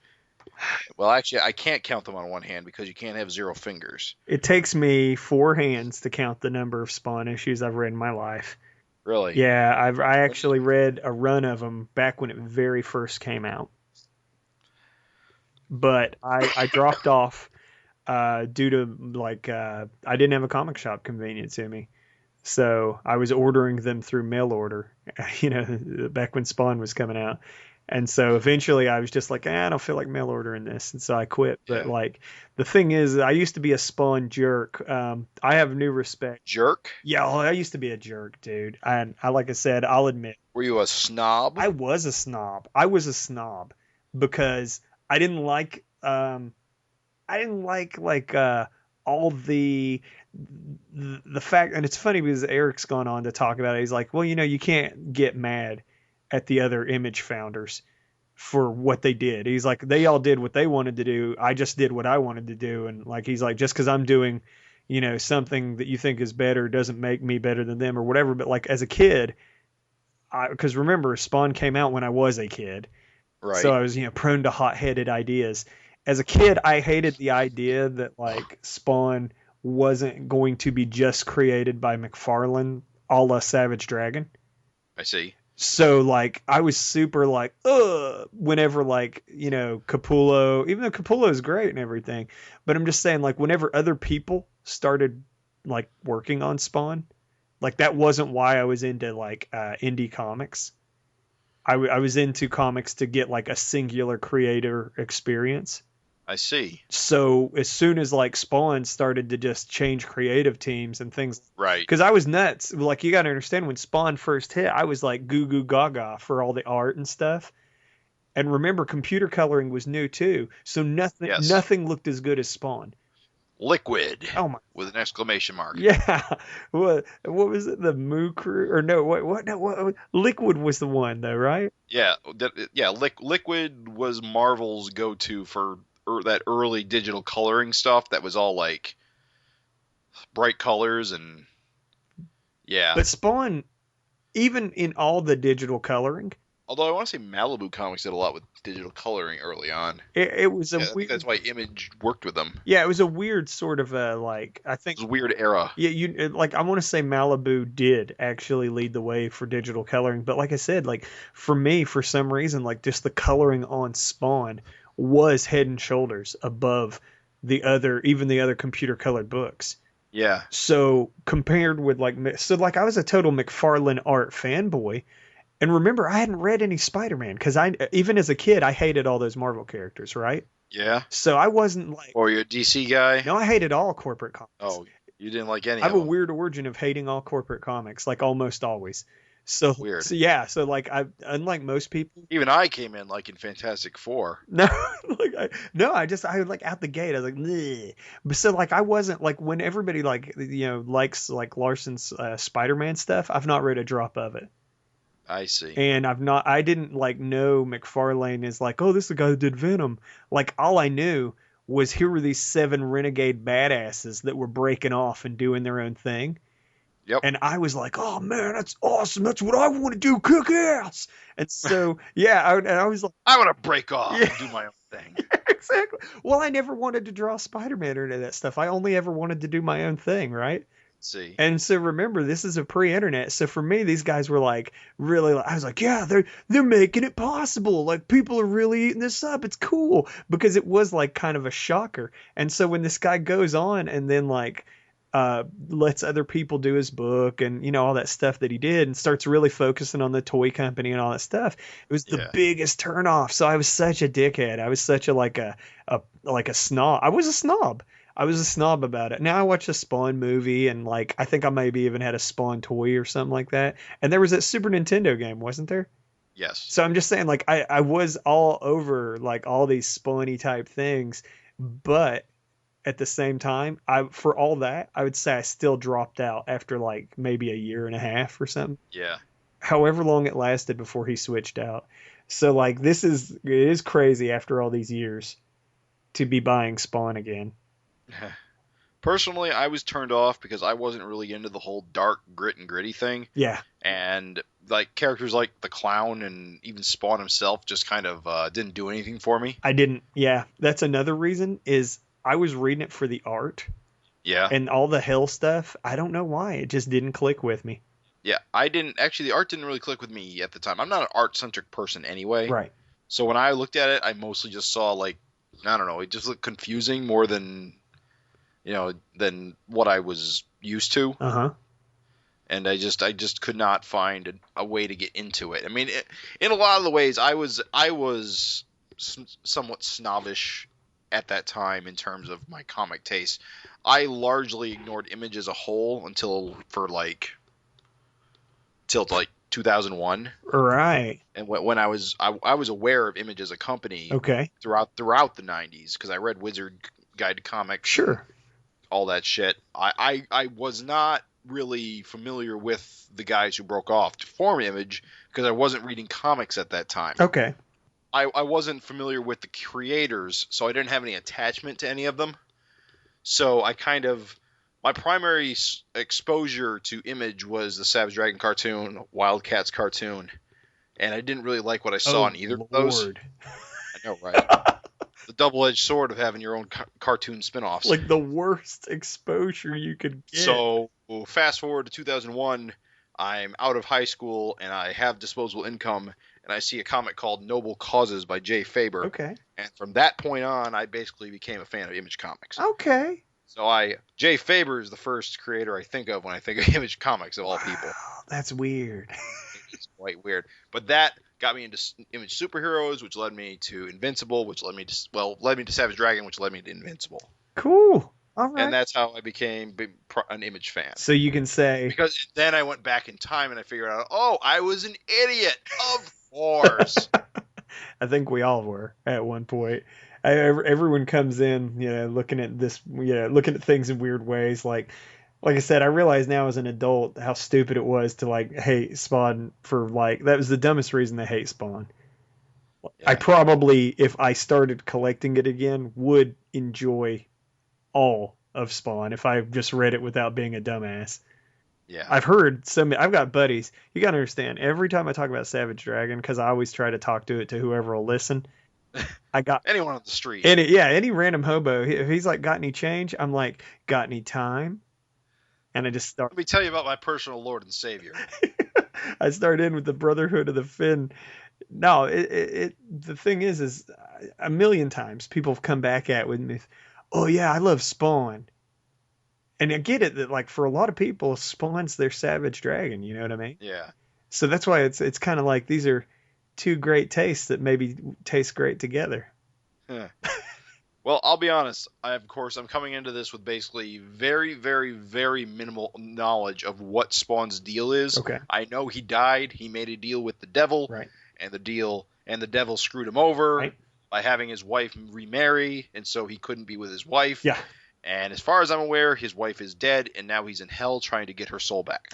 I think it would be a fool's errand to try to recover 250 some issues of backstory, and also Al Simons wasn't Spawn for a bunch of that too. Oh yeah, wasn't there a replacement Spawn for a while? A white guy with blonde hair. I have no idea what he was about. He was the Spawn in Image United. He was. Yeah, so it's totally there's whole we're talking 20 some years. There's decades almost of Spawn we don't know about. But you are correct. That's basically, I'm coming into this clean too. All I need to know is that Spawn is going to get Wanda from hell. That seems to be the entire gist of it. The Satan Saga Wars begin with. Is that what it's called? Satan Saga Wars, pretty sure, and that's all you need to know as far as I can tell. Well, the good news is this issue is not heavy on exposition. No. In fact, there is none talking at all. Yeah. This issue is almost like the Aetius of the Savage Dragon issue. Yeah. I was like, when I read it, I was like, oh, cool. Oh, wait a minute. Oh, wait a minute. Oh, wait a minute. Oh, Keep turning. Is that an octopus? Keep turning. Yeah, keep turning. yes, exactly. When I saw it, I was like, huh. I was like, did Octopus go to hell? Cool. And then I was like, that is him, right? Would you... I think it may be. I would say that is him. That it's very, very similar design if he's not literally octopus. I mean, I cannot imagine that is not Octopus. I mean, he's got the same body shape, and he's got octopus, four-armed octopus in his stomach. He's even got the same, like, fat head. Like, it's gotta be him. Right. Put glasses on him, and he looks like octopus. Yeah. So I just can't remember if octopus had a beak. He did. He did? I'm positive he did. Yeah. So that would be the funniest goddamn thing if that was confirmed as literally the octopus. Dude, I swear it's gotta be, because we gotta find out. We gotta actually, you know what? We really need to have Eric on next episode. I would love to talk to him, although it's funny because he's probably now more than ever not able to do these things. Like, he was like, yeah, I'd come on every episode if you'd have me, and now he's like doing 2 books. We're like, come on, Eric, come on down. But yeah, this issue, yeah, Octopus honestly, has the beak, definitely. Yeah, I just confirmed it, dude. It's got to be Octopus. It's got to be. I mean, why else would he be, pictured in such clarity if we weren't supposed to go octopus? So I got to ask you. But it doesn't make any sense. I mean, it does make sense. Oh, he went to hell. Why would he use octopus in this? I love it, though, because, I'm going to go ahead and dip a little into, like, some speculation, because it's just a fight comic, so there's not too much you could say about it. But, like, you know what? There is a bunch. We can say a bunch about it. But, somebody said Malcolm has to cross over. Right. And he did reply and say, I would imagine that would happen at some point. We've just got to get to it. Well, maybe we'll see a splattering of old VC goons in hell throughout the entire run. Oh, my God, dude. I'm saying that's... And again, when you flip the page, is the dude with the sword and the dude with the axe, are they anybody? I was wondering that, but they didn't look enough like Hellraiser and... Hook Arm. What the hell's his name? They could be someone else, but there is no doubt in my mind that one guy is definitely Octopus. Yeah. Why? Who do you think they are? I don't know. They just looked a little too cool. A little bit too much design thought went into them to not be somebody. Yeah, I mean, because you got like some Larson, like, he does have a skull on his arm. That does. Do you remember who? You know who I'm talking about? The guy with the big claw arm.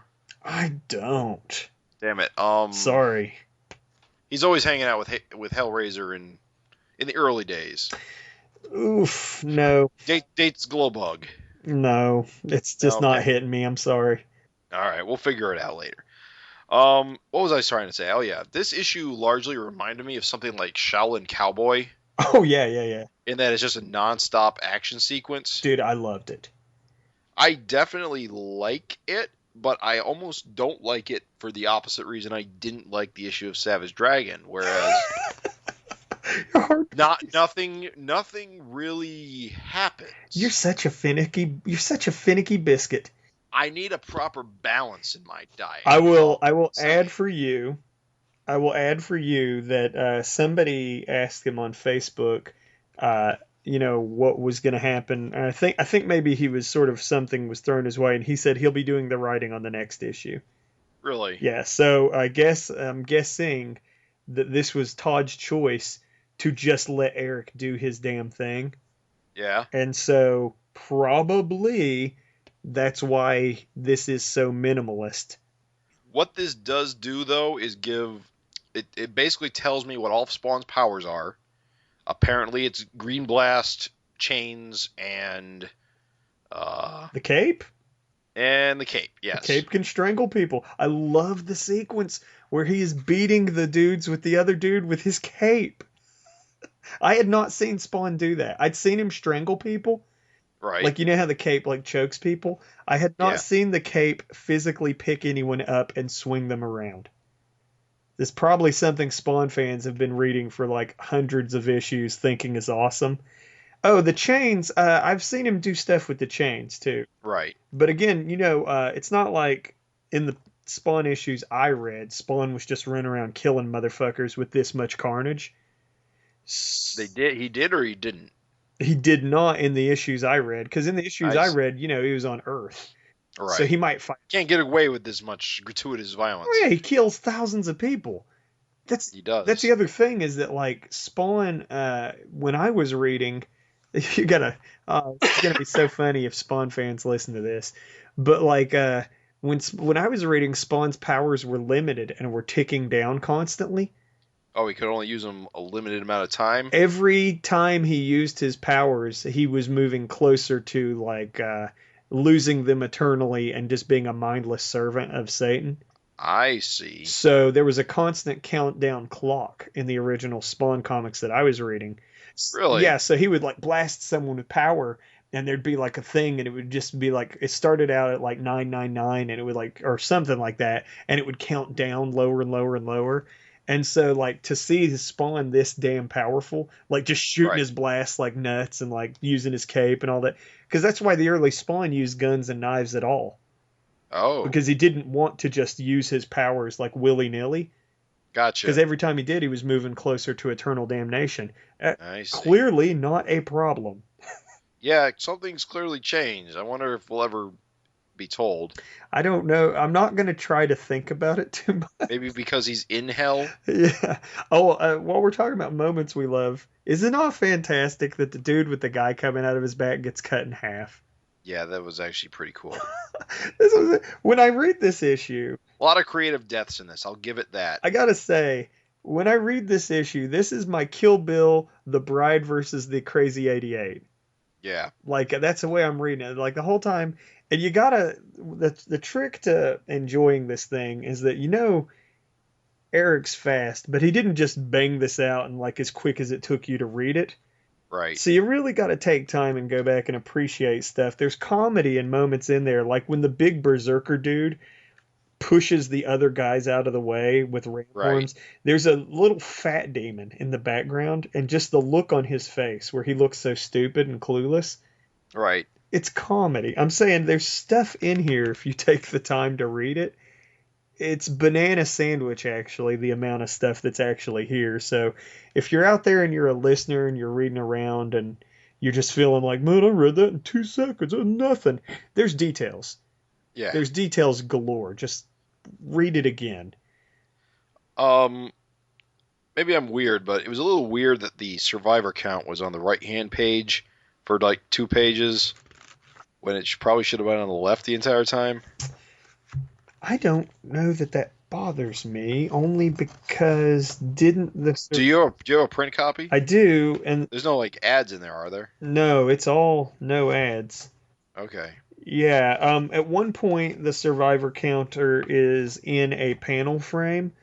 It is. And then on the others, it's outside of the panels.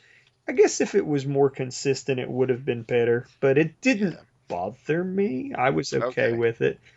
Right. I feel like there's a funny nod here where Spawn has, what can be described as venom tongue. I don't know how long that's...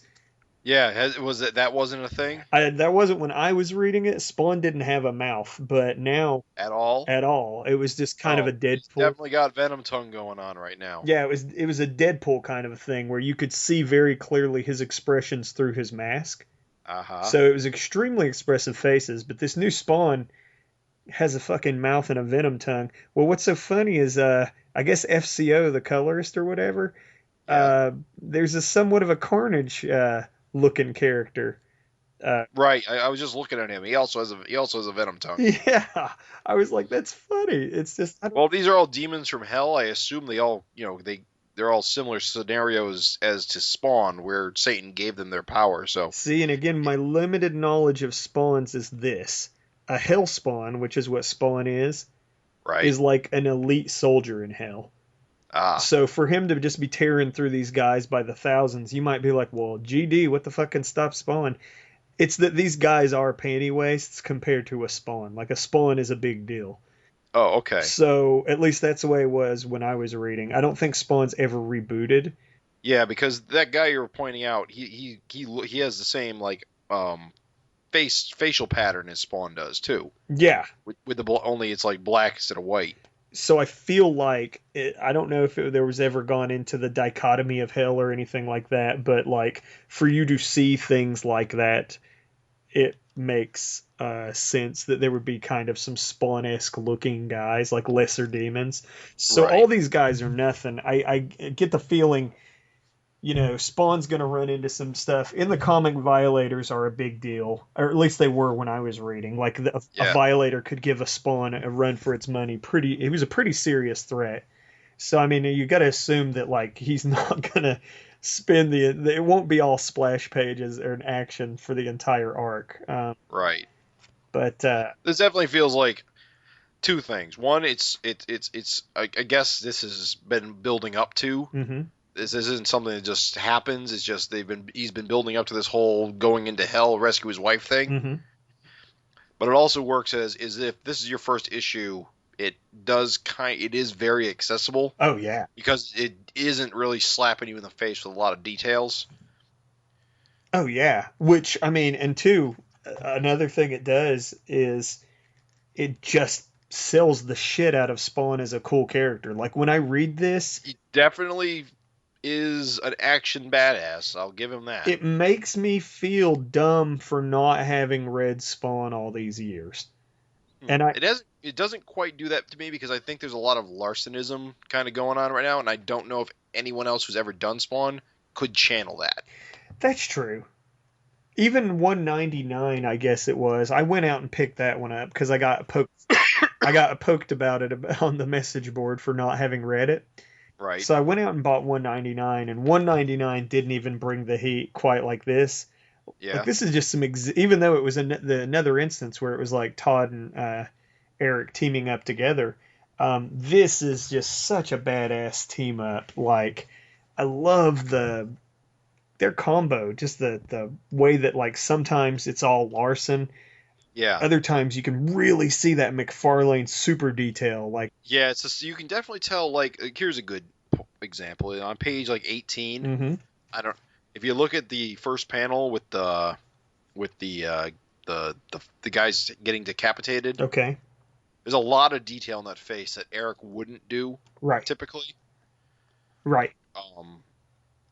Yeah, definitely the detail must be McFarlane because Eric doesn't really put this much detail into like little things. Oh yeah, 100%. And that's what's cool is that like sometimes like it's just like total pure Larson. Like okay, back on the other page where Spawn's throwing the sword through the guy's head. Yeah. You look in the background; those demons are just straight up Larson. So Spawn, pretty much.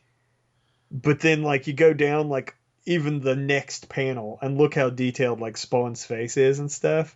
Right. Yeah. And you would think it would be jarring. But it works. But it works. It works really well. I want to say FCO was on Invincible and moved over to Spawn. This guy is one of my most favorite colorists in the world. Yeah. I mean, look at the amount of work in these pages. The rust on the chains, like the little green gore and blood splatter effects. That is crazy amount of, but also too, to color a scene like this, to have it not be a total mess. Yeah. I mean, this guy just has a mastery over color that's like completely bonkers. I miss him on Invincible. I'm not sure if I like the green splatter because it seems so very digital. It's digital. I guess it would be a love it or hate it. So you don't like it? Well, I don't hate it. I just don't, I didn't really click with me because to me it seems like it's covering up the gorgeous line art. I think because it's not drawn as part of the line art. It's added in the coloring phase, so right. It's not Eric or McFarlane. I think it's cool though because I think I think it's cool anyway. Like where it adds to like where he's put it, it creates a fine mist that you would never want to draw. Right. So I'm a fan of it, but I could see what you're saying too. Like there are places where like for instance on the double page spread where the demon's getting cut in half by the chain. The demon that's right butt up against the page on the left-hand side. On the left? Yeah, the guy that's like just like his arm is coming at you and like he's cut off and you can see his wiggly little intestines. Yeah, okay. Like, I don't think it's as successful there as if you move up and you see the blood splatter effect on like some of the guys that are in the background. Yeah. Like, I think it creates a beautiful effect there that you could never draw because it just is like at that distance, blood would be a mist. You know what I mean? Right. So, I mean, it's more successful in some places than others. For the most part, I think just like FCO is just one of the best in the biz, man. I mean, just blows my mind. Such an awesome team. Just Larson, McFarlane, FCO. It's like, holy shit. This was some exhilarating stuff. Yep, I'll admit this did capture my attention. I do intend to continue reading it, even if I wasn't doing it for the podcast already. Yeah, I'm on board. I told the local comic shop, keep this in my pull box as long as you see Eric's name on the cover. Yeah, we'll see if it reaches the same heights as Supreme. I think it will exceed it. Only because I think that, I don't know, there was a weird sort of a vibe I got on Supreme where it felt like after Eric got so far into it, maybe he wasn't so into it. Right. But I've been seeing nothing but positive energy around this. Yeah. I mean, just, you know, you watch, I linked on Dragon Fan. If you haven't watched it, comicbook.com or somebody did a video interview series with McFarlane. And it's a series of, it's Comic Book Resource. And it's a series of 3 videos, YouTube videos. It's on dragonfan.net's front page. They're in the order that you should watch them. So definitely watch that. It's cool to see McFarlane talking about his enthusiasm for working with Eric. I don't know, dude. Like I said, this is absolutely killer. Comes the point you got to ask the question, did you like this better than... Who won? We got Savage Dragon versus Spawn. I'm going to say Spawn was a bit better. I got to give it to Spawn too, but I think maybe because it's new. I'm just going to say it was just, you know, you can't compare a full page of action. I mean, a full issue of action. Yeah. To kind of a more sucker punch twist action. Yeah. It's just not even a fair comparison, really. Yeah. I mean, the Spawn was all action and Dragon was mostly character moments. So yeah. Definitely it's hard to compare the two. But I do think I clicked with Spawn a bit more, even if though it was a shorter read overall. Yeah, I can agree with that. I can totally agree with that. The last survivor. Just like how he saved such a dipshitty little guy. And now for the message. Tell Satan, I'm here. So good. So, yeah, holy crap. I never dreamed I'd be reading Spawn. Yeah, I know, right? Thanks, Eric. No, I'm kidding. Yeah. No, I'm pleased. I'm very happy. I can't wait. I didn't think I'd ever read Supreme either. So it's so funny. Oh, Lord. Shit, you really aren't kidding there. Think about this one. So whenever Savage Dragon hits its 300 issue milestone, yeah, you know, it's funny because Todd McFarlane, even though he hasn't created entirely his own book for its whole, so to me, I feel like the achievements are different, right? Because Cerebus was always, now he did have Gerhard helping him, but he was still the writer and the primary artist, right? And but did Cerebus come out regularly? Was it like monthly? I feel like it was mostly monthly. I feel like if there were any delays, I feel like they were like, you know, I got a really intense graphical issue. But I feel like it came out mostly monthly. But it was still one man's vision mostly. Whereas I feel like McFarlane had a different vision. I mean, like I said, Teenage Me just wasn't with it. But, right. You know, the idea is that he wants Spawn to be his Batman. He wants Spawn to be worked on by a bunch of different creators. Well, he wants it out regularly. So if he can't work on it, he just hires someone else to work on it. Exactly. Like if he needs to turn his focus to something else, which might be like a Spawn movie or a Spawn video game, he will have someone else do the comic in order to focus on those other things. Yeah, and keep the comic coming out. Right. So, I mean, I just had to get over that as a kid. Like, as an adult now, I'm like, okay. But it's funny because still yet, the comic artist part of me, it's funny to think that when Larson hits 300, that'll be the similar accomplishment, and that it'll be 300 issues pretty much by one dude and whatever help he chose to get, coloring and lettering. Yeah. But mostly written and drawn by one dude. Whereas when Spawn hits 300 issues, because like I said, McFarlane talks about that. He's like, oh, when Spawn hits 300, it's going to be a thing. And it's like, it's funny because Larson will be a part of Spawn hitting 300. That's true. Yeah, we see when Spawn hits 300, it's just another comic hitting 300. It's impressive that it hit 300 and that the creator continues to let it continue instead of relaunching it, like so many have done. But it's not really impressive from this one guy worked on it, his whole career perspective. But it is one of the few, to be fair, it is one of the few comics that one guy created, still has control of, and is an independent comic, and is still going. That's the accomplishment. Yeah. That's why it does still matter. Was Spawn the first Image comic, or was Youngblood? I want to say it was Youngblood. Okay, so it doesn't have that distinction. But I feel like a lot of those Image comics hit like maybe within a month apart. Like it wasn't. I don't think they all hit at the same. Maybe I'm wrong, but yeah, I don't know. I feel like they all hit pretty close together. Yeah.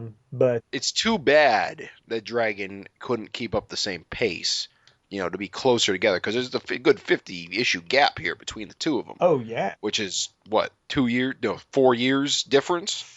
12 issues, 12 and at least 4 years of difference. And I mean, the thing is, it's crazy because it's like clearly Larson can bust out the issues. Right. So it's not but he's still one man, and if there's any delays, you're going to lose months instead of weeks. Yeah, and life happens is what's so sad. Like, so I mean, he has to do cons, he has to, have family, people graduate. But Eric's vision is that he's the only guy working on it, so when those things happen, he can't call on anybody to take his place. Right. For a month or two. Right. He's got to do it himself regardless. And the way that the book has been, like now, even as a fan, like I wouldn't even want that. Yeah, God no. Like I would maybe after 300. After 300, sure, because then you've hit the Cerebus landmark. You can take a break after 300, Eric. It'll be okay. Then we won't care. Like he gives a shit. Yeah, like he gives a shit. You know what's funny? And I'm sorry, this seems like a tangent, but it does kind of tie into the Spawn, Savage Dragon, Cerebus 300 issue club. Kirkman used to say that he wanted to do Walking Dead and Invincible both as long as he could. Yeah. That tune has changed, and he said that for him, he envisions the ending of Walking Dead being issue 500. Oh, well, that's still pretty far out. So, or no, issue 300. I'm sorry. Oh, that's still pretty far out. It's still pretty far out, but what's so funny is that it's funny that 300 is just such a, thanks to Cerberus, it's such an American comic landmark. Is it? I guess it would be. It's the longest run. Cerberus is still king at the moment. Oh, of what? Of all ongoing series? Of independently produced creator titles. Oh, okay. So I see what you're saying. There are longer produced. That never renumbered, because I'm pretty sure Usagi Yojimbo has 300 issues. There was a renumbering at one point. Really? I think. And Gold Digger might be pushing 300. I'm not actually sure. Gold Digger is close, but what's funny is Gold Digger is the dark horse no one ever talks about. No one gives a shit about Gold Digger. Yeah. Even though one guy's been drawing it for almost 300 issues. And what's even weirder is one guy has been coloring it too. Really? Yeah, since it was in black and white. Initially, right. But that's when the relaunch happens, when it went full color. I don't think it did. I mean, if you look up the issues, I think it went 50 issues in black and white, relaunched number 1, and then I believe it renumbered again to its original numbering, issue 200. I'm looking at this. Usagi Yojimbo has 200 some issues under its belt. Okay. So right now, no one's close to Cerberus.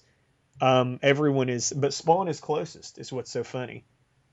Again, if you count Spawn, because like I said, the achievement is different. McFarlane, when I hear him talk about it, he says that it is, he calls it the longest running independently produced comic. And he is right in that respect. That may not be, well, it depends on your definition of independent. Are you talking creator owned or not Marvel DC? He's saying creator owned, right? Because I can tell you for a fact that 2000 AD has been going for 35 years. Well, like we're talking about, even though it's weekly, a single title. It's still a single title. 2008. Well, okay. Isn't that an anthology? It's an anthology, but it is a single title. See, and that's what's so weird about it is when you drag in other things like Shonen Jump is probably. Yeah, Shonen Jump's been going on since the 60s. Yeah, and so like you can't. It's kind of funny. And again, you talk about dark horses no one talks about. It's like, what about the guy? One Piece is one man's vision. And so One Piece has like been going for. I mean, well, I think I asked Eric about this once. Basically, his argument was because they use assistants on backgrounds and such. Uh-huh. It's not one creator. They don't credit the helpers. Yeah, that's true. That is true. I don't know. It's like I said. It's weird. It's weird because it is an achievement, but it's such. There's so many little factors. Like Dave Sim used the helper. Right, he had a helper. So, exactly. So does that mean that? And the guy drew backgrounds, and the guy drew really lavish backgrounds too. So it's one of those things. It's like, does that negate Cerberus? Like, what? And the thing is, these terms only really matter to us fans. Creators don't even give a shit. Well, what's funny is I feel like it's in creators' minds, but at the same time, there's so many different variables and wild like factors. It's one of those things where it's just like once you start like chopping out this or adding stipulations, then it just gets like really messy. Yeah. So I don't know. It's exciting. I think the original, the idea is that one single creative team is a concept, and the people who set the bar for that were Stan Lee and Jack Kirby on Fantastic Four for those first 100 issues. And so if your creative team is consistent, then I think that should be enough. See, and then that brings in the manga thing. It's like I'm sure they have the same. Like it's basically the artist is the writer, right? Like regardless of who does the backgrounds, like Oda is the writer and the artist. And the artist, exactly. And the character designer. It's not. I mean, it's not like the assistants are telling him to do anything. Right. So it's one of those things where it's like, but. Anyway, that's a crazy huge tangent. We're off tangent. Yeah, Spawn's awesome. I'm down for it. Yeah, the issue was awesome. I'll give you that. It doesn't make me want to go back and read 257 issues of Spawn. But it does make me want to read the next bunch to see what happens. I tell you what it does make me want to do. It does make me want to like just sort of like breeze through and see if there were like interesting arcs that I would like. Yeah. I mean, it might make me, ask somebody. Yeah, like what are your favorite arcs of Spawn? I know they're all available on Comixology now, so. You digital. It's all tips of my fingers. Well, I just wanted to say it's super awesome. I'm stoked. I like to see it when Eric like branches out and does other little things like this. Only because when you work on one book for so long, people write you off. It's weird. It's not considered an accomplishment. I mean, it's not considered, but I'm saying like people just tend to just not pay attention. If you're doing one thing successfully, like look at Chew when it comes to image titles. Chew has been going for 50 some issues. That's actually pretty monumental. It's funny. Like people don't buzz about Chew the way they used to. Yeah, Chew used to be a freaking darling. People used to buzz about it, but what's so funny is Chew never misses deadlines. And Chew is consistently good. The only thing that has hurt Chew is that it's just settled into its, routine. It delivers. Yeah, it just delivers consistently. So it's funny because you do have to do things like this, like jump outside of your comfort zone. And it's like nobody wants to see Eric stop doing Savage Dragon. No Savage Dragon fan wants him to do less Savage Dragon so he can do more Spawn. But at the same time, when he does stuff like this, like it's just headlines everywhere. Like people are like, oh, look at this. Yeah. Whereas if he continues to be excellent on Savage Dragon, like nobody's going to pay attention to that, which is weird. I bet if another creative team took over Savage Dragon, it would get a huge bump. Oh, it'd be everywhere. Absolutely depressing. It'd be the worst news in the history of the world. He should do what Todd McFarlane did and use a pseudonym. Just do it himself, but say it's somebody else. I don't think that we could convince people that it wasn't him. This guy draws just like Eric. And well, that was weird when I found when that news was breaking that apparently he'd been writing under a pseudonym for like years. He did that because of haters like me, dude. Teenage me. Yeah.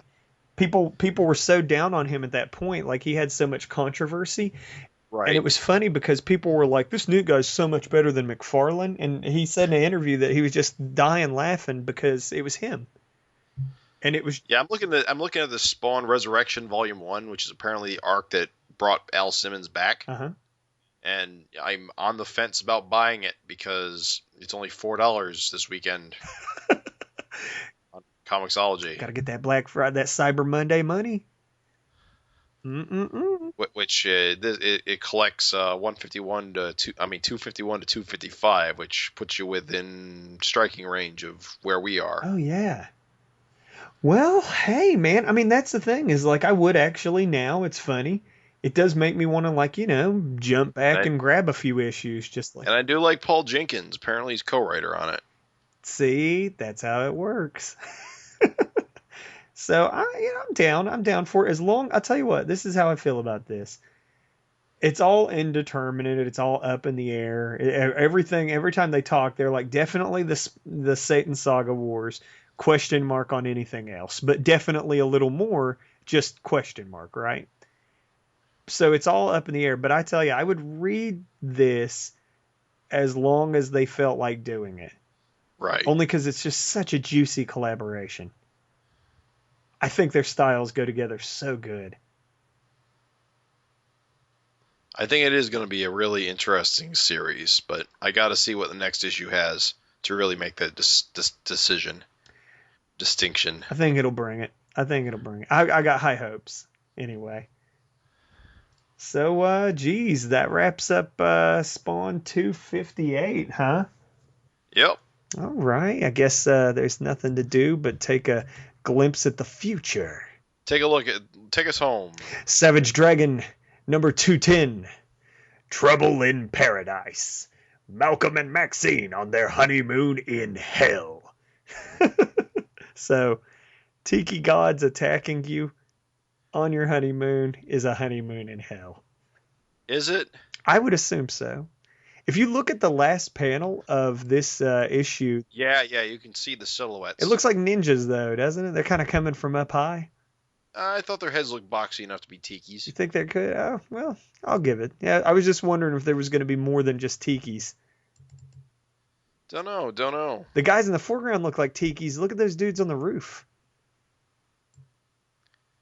Oh, I didn't see the ones on the roof. Yeah, the dudes in the roof don't look like tikis. They look like, I don't know, like ninjas or like what the guys in the foreground look like tikis. The guys on the roof, they don't look like, tikis, but I don't know. I'm excited. I'm super jazzed for more always jazzed for Savage Dragon. Excited for Spawn 259. I don't even think, geez, should we do the solicitation for that too? If you got it. Gee, let's Spawn 259. Let's take a glimpse into the future. You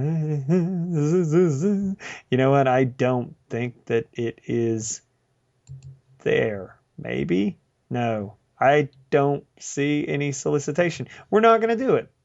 So, all right. Just hold on. I got an idea. All right. No, it's not there either. Nope. Never mind. My idea didn't work. It's big. The big fist smashing into this. The Satan Saga Wars start there. Part 1 of 4. So apparently this super slaughter wasn't even the start. Just the prelude. That's just the play. Yeah. It says, oh wait, solicits. Oh, we do have it. Oh man. Okay, here goes. Wow, more meat on these bones. Beginning the Satan Saga Wars. The 4-part story chronicling the fate of Wanda Simmons' soul. Starting with this issue, Al Simmons will come face to face with Lucifer for the very first time. A battle of epic proportions will begin, and the prize is Wanda's soul. This story will forever change the way Spawn will live his life. So, wait, he's not met Lucifer before now? I can't believe it, but according to the solicitation, they've never fought. See, this is what's else bit driving me crazy. that makes Spawn, less interesting than Dragon. Okay. Is that it's still the same guy. Uh-huh. He's still trying to get his wife back. And he's still got that big fucking horse hoof. Why does he have that big horse hoof? The big boot? The big horse boot, yeah. The big boot, it was kind of a weird thing, because, like, Spawn was dating Angela for a hot minute. Okay. So Angela, like, Angels had boots like that. Or I don't know if he was dating her, but he was, like, hooking up with her at least, right? Getting some tail on the sly or something. So he didn't have that to start? So no, the big boot, his costume has changed, actually, a little bit over the years. So what you see is little design elements. So, like, the boot didn't look like that initially. It was just a big boot. And now the boot looks more like Spawn's, like, equipment. So okay. Then the other thing that he didn't have is he didn't used to have the little, like, fist gauntlet. He didn't used to have a mouth on his costume. I mean, it's funny. If you look at the year one Spawn, he looks pretty different. But no, it's Spawn kind of is a character that has his costumes mutated over the years. Like, he's changed a little bit here and there. It's always like these subtle tweaks, but yeah, the Angel boot, I'm pretty sure that boot was from Angels. Maybe some Spawn fans can correct me. I don't care. If I'm wrong, that's cool. Let me know. I don't exactly know what I'm talking about. I have no idea what I'm talking about. So even the little pouches, see how he's got the sort of the image pouches around his, like, one thigh? Yeah. That's like a holdover from his Commando days. Like Commando days. Because he used to be a Black Ops guy. Oh. Yeah, Spawn was in Black Ops before he was like a, sort of a, what do you call it? A Black Ops, like a CIA type. Oh, you mean Al Simmons was or Spawn, or Al Simmons was a soldier? Yeah, Al Simmons. Oh, okay. Yeah, before he died. So it's like not just, how everybody in the Image days, they're like, the pouches are like a stigma. Well, like for him, it was like, bullets, ammo, knives, things like that. So it's kind of one of those things. But I don't know. Yeah, it's cool. It's interesting. I'm excited.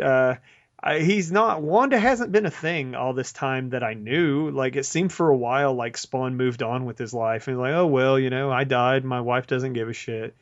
She moved on pretty damn good.